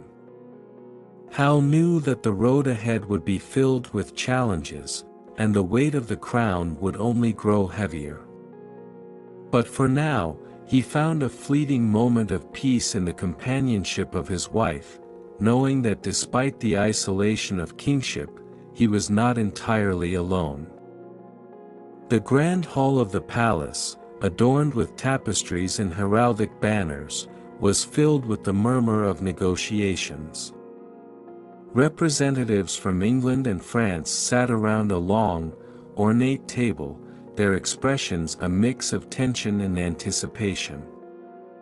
The air was thick with the weight of impending decisions, and Hal, now firmly entrenched in his role as King Henry V, bore the burden of bringing about a resolution to the long-standing conflict. Hal stood at the head of the table, his face a mask of calm determination.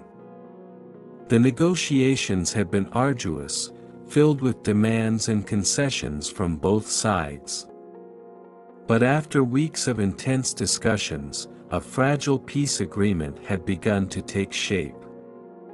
The terms were far from perfect, but they were a compromise that would hopefully end the bloodshed and bring stability to both nations. As the final terms were read aloud, Hal glanced at the French envoy, a shrewd diplomat named Duc de la Roche, whose eyes betrayed a mixture of relief and wariness.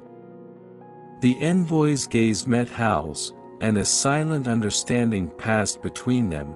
Both men had sacrificed much to reach this point. "Your Majesty," Duc de la Roche said, his voice carrying the weight of the negotiations, "the terms have been agreed upon. Both sides will benefit from this peace, though it comes at a price. We hope that this agreement will pave the way for a lasting resolution." Hal nodded solemnly. "Agreed. May this peace endure, for the sake of both our people." The room erupted in a muted cheer as the agreement was signed, marking the end of a long and grueling process. Hal, however, felt no sense of triumph. The victory was hollow, tainted by the sacrifices he had made along the way. As the representatives departed, Hal retreated to his private chamber, the weight of the crown feeling heavier than ever. He sat by the window, looking out at the sprawling city of London, now at peace but with a cost that weighed heavily on his soul. The sacrifices of his reign had been numerous and deeply personal.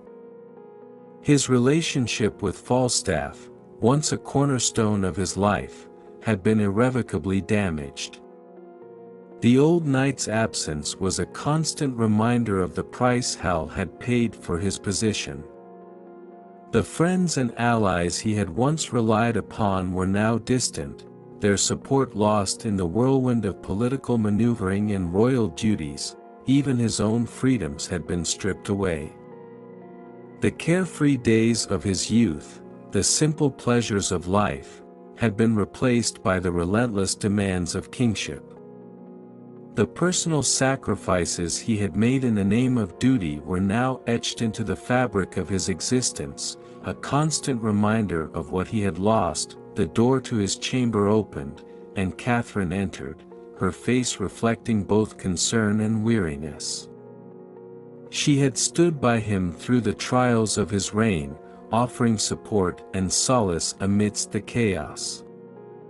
But even her presence did little to alleviate the deep sense of sacrifice that enveloped him. "Hal," she said softly, crossing the room to sit beside him.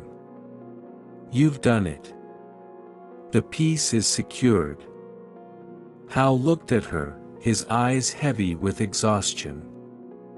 "Yes, it is. But at what cost?" Catherine took his hand, her touch gentle and reassuring. "Every victory comes with sacrifices. You've done what was necessary for the good of the kingdom." Hal shook his head, his gaze drifting back to the city beyond. "I've sacrificed friendships, personal freedoms, a part of myself. The crown has taken so much from me." Catherine's eyes softened with understanding. "The crown demands much, but it also brings with it the responsibility to lead. Your sacrifices have not been in vain. The peace you've secured will benefit countless lives." Hal's expression was somber, the weight of his choices pressing heavily upon him. I hope so. I hope that in time, the kingdom will heal, and that the sacrifices made will be remembered as a necessary part of the journey. Catherine leaned in, her voice filled with quiet resolve. They will. And though the road has been hard, you are not alone. We will face the future together. As they sat together in the quiet of the chamber, Hal found a small measure of comfort in Catherine's words. The personal sacrifices he had made in the name of duty were undeniable, and the victory he had achieved was tinged with a sense of loss. But the promise of a better future, the hope that his actions would bring about positive change, offered a glimmer of solace. The peace with France was a significant achievement, but it was also a reminder of the personal costs that came with leadership. Hal knew that the road ahead would be filled with challenges and further sacrifices, but he resolved to face them with the same determination that had guided him through the trials of his reign. As the night wore on, Hal and Catherine sat together, finding strength in each other's presence. The weight of the throne remained, but in that moment, there was a sense of shared purpose and hope for the future. Despite the sacrifices and the challenges that lay ahead, Hal was determined to lead with courage and conviction, knowing that the path to peace was paved with both victory and sacrifice. The dawn of a new day brought with it the relentless demands of kingship. Hal stood by the tall window of his study, gazing out over the bustling city of London. The peace he had fought so hard to secure seemed increasingly fragile as the complexities of leadership began to weigh heavily on him. The responsibilities of maintaining peace, securing alliances, and managing his own emotions were proving to be more formidable than he had anticipated. The court was abuzz with activity as advisors and nobles convened to discuss the latest matters of state. Hal's schedule was packed with meetings and negotiations, each one pulling him further from the personal life he had once cherished. The once appealing sense of authority now felt like a gilded cage, imprisoning him within the walls of duty and expectation. His chief advisor, Sir William, entered the study, a stack of documents clutched in his hands. "Your Majesty," Sir William began, his tone respectful yet firm, "we have received word from several of our allies. They are growing anxious about the terms of our recent peace treaty.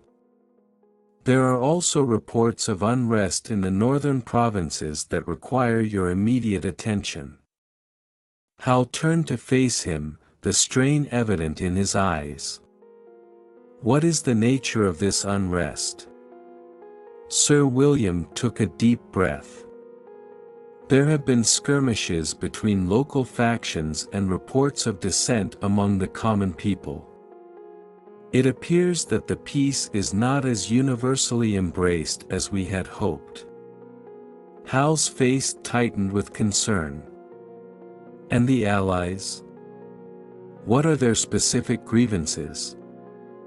"Their primary concern is the perceived imbalance in the treaty," Sir William explained. "They fear that the concessions we made to France may weaken our position and invite future challenges.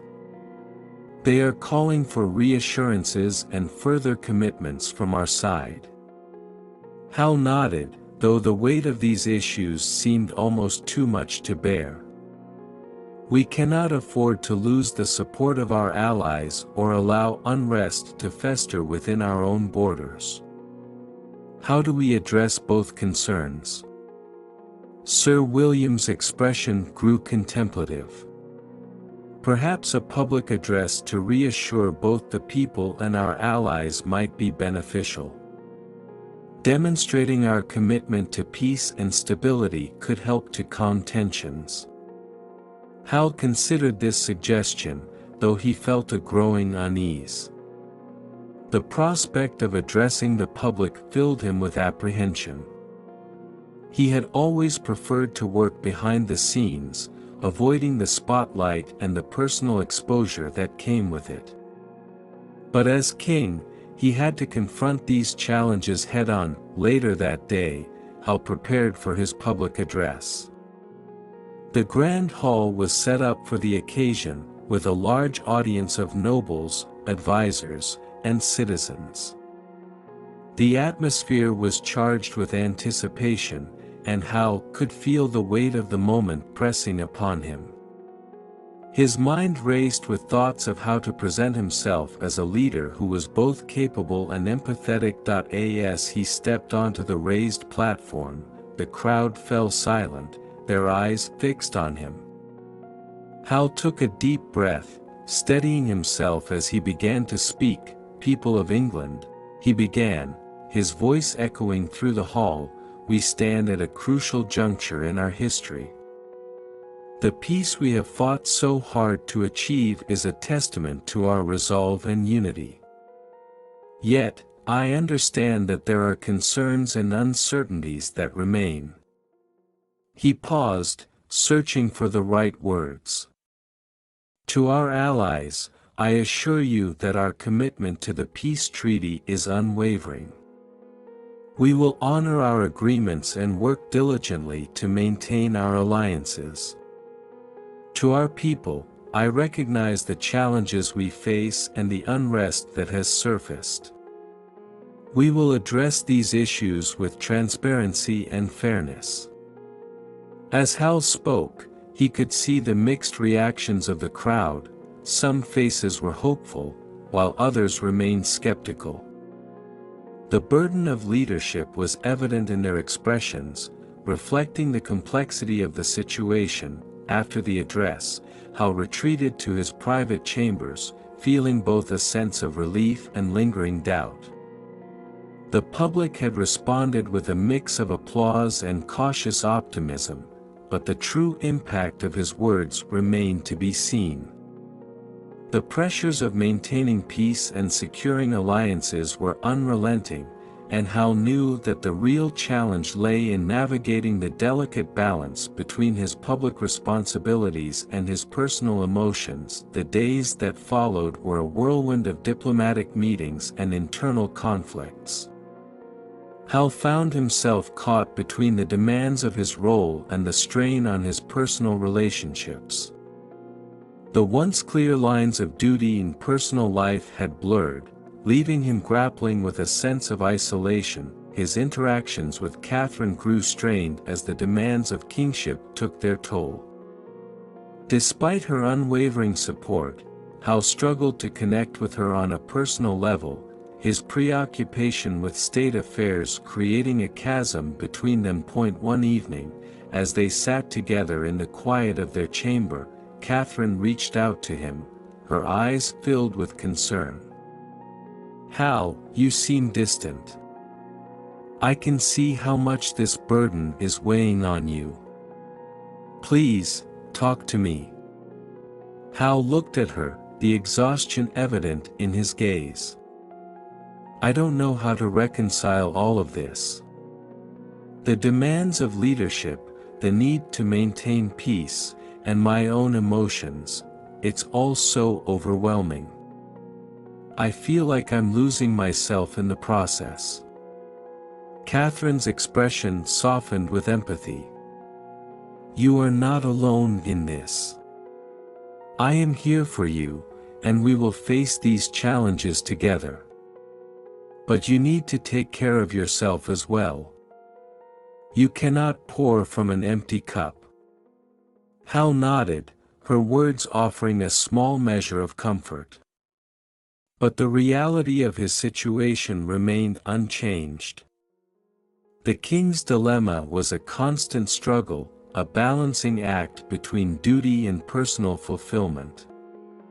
The pressures of leadership, the complexities of maintaining alliances, and the weight of personal sacrifice were ever present, threatening to unravel him. As he lay in bed that night, Hal stared at the ceiling, his mind racing with the challenges that lay ahead. The path of leadership was fraught with difficulties, and the king's dilemma was a reminder of the cost of power and responsibility. In the quiet darkness, Hal resolved to confront these challenges with the same determination that had guided him through the trials of his reign. The road ahead would be arduous, but he was committed to navigating the complexities of leadership and finding a way to balance his responsibilities with his personal well-being. The palace was bathed in the pale light of dawn, but for Hal, the day began with a sense of impending gloom. The weight of the crown seemed heavier with each passing day, casting a shadow over his reign. The grandeur of the palace, once a symbol of his authority, now felt more like a gilded prison, isolating him from the world he once knew. Hal sat alone in his private study, a solitary figure amidst the opulence of his surroundings. The room was adorned with portraits of his ancestors, their stern gazes a constant reminder of the legacy he was expected to uphold. He stared at the stack of reports and letters before him, his mind clouded with doubt and self-reflection. The recent challenges had exacerbated his feelings of isolation. Despite his public successes and diplomatic achievements, Hal felt increasingly disconnected from the people he ruled and even from his own sense of self. The personal sacrifices and the constant pressure to make decisions for the kingdom had taken a toll on his well-being, leaving him questioning whether he was truly the man his kingdom needed. His thoughts were interrupted by a soft knock on the door. Catherine entered, her face reflecting concern. "Hal, are you all right? I've noticed that you've been more withdrawn lately." Hal forced a smile, though it did little to mask the turmoil within. "I'm managing, Catherine. Just lost in thought." She moved closer, taking a seat beside him. "You've been carrying a heavy burden, and it's taking a toll on you. I understand that the responsibilities of kingship are immense, but you need to take care of yourself as well." Hal sighed, rubbing his temples. "It's not just about the burden. I find myself questioning whether I'm truly the right person for this role. Am I living up to the expectations of the throne? Am I making the right decisions for the kingdom?" Catherine's eyes softened with empathy. "Leadership is never easy, and self-doubt is a part of the journey. But you have already accomplished so much. The kingdom is at peace, and you've managed to secure important alliances. You must trust in your abilities and remember why you took on this role." Hal looked out the window, watching the sun rise over the city. The view was breathtaking, but it did little to lift the heaviness in his heart. "It's just that, the more I achieve, the more I feel like an imposter. The crown was never something I sought. I turned my back on it for so long, and now I'm grappling with the weight of expectations." Catherine reached out, placing a comforting hand on his. "You are not an imposter. You are a king who has faced immense challenges and has worked tirelessly for the good of the kingdom. Your doubts are a natural part of leadership, but they don't define your worth." Hal nodded, though the reassurance did little to quell his inner turmoil. The isolation he felt was not only physical but also emotional. The friends and allies he once relied upon were distant, and the personal connections that had once grounded him were now strained by the demands of his role. The palace, with all its grandeur, felt like a vast and empty space. The corridors that had once echoed with laughter and camaraderie now seemed cold and silent. Hal's interactions with his court had become increasingly formal and strained, and the camaraderie he had once enjoyed with his subjects was now overshadowed by the responsibilities of his office. One evening, as Hal walked through the palace gardens, he was struck by the stark contrast between the beauty of his surroundings and the darkness that loomed within him. The gardens were meticulously tended, with vibrant flowers and neatly trimmed hedges, but the serenity of the setting did little to alleviate the growing shadow of doubt that hung over him. He paused by a secluded bench, taking a seat and allowing himself a moment of solitude. The quiet of the garden offered a rare reprieve from the demands of kingship. Hal closed his eyes, letting the tranquility wash over him as he reflected on his journey. The path to the throne had been fraught with challenges, but the personal cost had been significant. The sacrifices he had made, the friendships he had lost, and the isolation he now felt were all part of the complex tapestry of his reign. The shadow of the throne was a constant presence, a reminder of the sacrifices and the burden of leadership. As Hal sat in the garden, he found himself yearning for a sense of clarity and purpose. The doubts and uncertainties that plagued him were a natural part of his journey, but he needed to find a way to reconcile them with his role as king. The challenges of leadership were immense, but he was determined to face them with courage and resolve. With a deep breath, Hal rose from the bench, feeling a renewed sense of determination. The shadow of the throne might loom large, but he was committed to navigating the complexities of his role and finding a way to balance his personal doubts with the demands of leadership. As he walked back to the palace, Hal resolved to confront his fears and uncertainties head-on. The path ahead would be challenging, but he was determined to fulfill his duties with integrity and honor. The kingdom depended on his leadership, and he would not falter in the face of the shadow that loomed over the throne. The palace was cloaked in the stillness of the night, the corridors echoing with the soft, distant murmur of the city outside.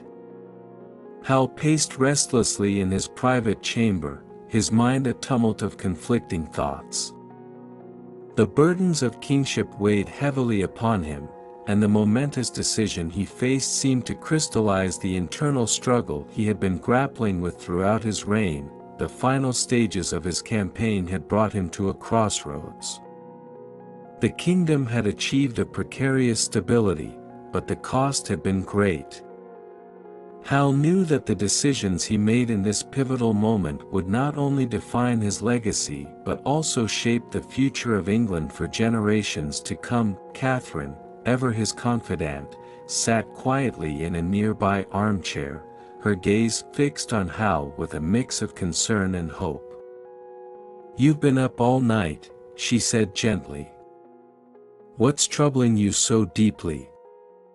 Hal stopped pacing and turned to face her, his expression weary but resolute. "The weight of the decisions before me is overwhelming.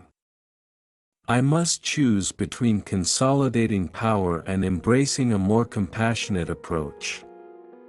The council and the nobles are pushing for stronger measures to secure our position, but I fear that such actions could alienate the very people we have fought so hard to protect."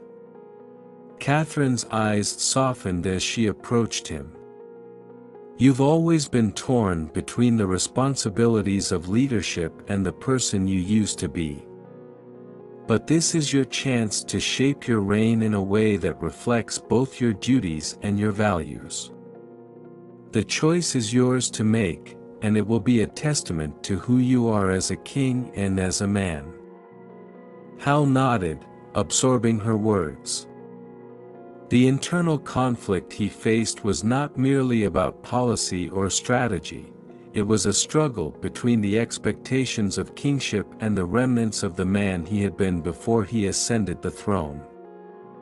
The man who had once roamed the streets in anonymity, seeking solace in simple pleasures and true friendships, his thoughts turned to his father's legacy, the legacy of a ruler who had wielded power with an iron fist. Hal's reign had already diverged from that path, but the temptation to adopt harsher measures for the sake of security was strong. The council had presented him with an opportunity to solidify his control, but it came with a price, the potential erosion of the values he had sought to uphold. Hal glanced at the desk where the latest reports and letters lay. The documents detailed the growing unrest in the provinces, the scheming of rival factions, and the expectations of his allies. He felt the crushing weight of responsibility bearing down on him, but he also felt the tug of his own moral compass, urging him toward a different path. "I've spent so much time trying to reconcile my role with who I was," Hal said, his voice tinged with frustration. "But I've come to realize that I cannot abandon either side of myself. I must find a way to balance the demands of the throne with the values that define me." Catherine took his hand, her touch grounding him. "You are not alone in this. Your strength lies in your ability to be both a leader and a compassionate human being. You don't have to choose one over the other. Instead, you can forge a path that reflects the complexity of who you are." With a deep breath, Hal resolved to face the decision before him with clarity and courage. He knew that the path he chose would have far-reaching consequences, but he was determined to lead in a way that was true to himself. The following morning, Hal convened a meeting with his council and key advisors. The grand hall was filled with tension as the nobles awaited his decision. Hal stood at the head of the table, his posture firm and his expression resolute. "Ladies and gentlemen," Hal began, his voice carrying authority and conviction, "the time has come for us to chart the course for the future of our kingdom. We have achieved stability and peace, but the path forward will determine our legacy. I have heard your concerns and weighed the options before us." He paused, allowing the gravity of his words to sink in. "I choose a path that balances the demands of kingship with the values of compassion and justice. We will strengthen our defenses and ensure the security of our realm, but we will do so in a manner that respects the dignity of our people and fosters trust and unity. Our power will be tempered with fairness, and our actions will reflect the principles that guide us." The council members exchanged glances, some nodding in approval while others seemed taken aback by his decision. Hal could sense the shift in the room. His choice had set a new tone for his reign. As the meeting concluded, Hal felt a sense of relief and determination. The decision he had made was not without risk, but it was a reflection of his true self. The balance he sought was delicate, but it was one he was willing to strive for, knowing that it aligned with the kind of king he wanted to be. In the days that followed, Hal worked tirelessly to implement his vision. He engaged with the provinces, addressing grievances and building relationships with the people. His leadership style evolved, marked by a commitment to both strength and empathy. The challenges of his reign remained, but Hal faced them with renewed purpose. As he walked through the palace gardens once more, he found a sense of peace in the reflection of the sunlit flowers and the gentle rustling of leaves. The shadow of the throne still lingered, but it was now accompanied by the light of his own convictions. Hal had embraced the duality of his role, a king bound by duty and a man guided by his values. The path ahead was uncertain, but he was prepared to navigate it with the wisdom and courage that had defined his journey. With a final glance at the horizon, Hal continued his walk, ready to face the future with the resolve of a reluctant king who had found his way.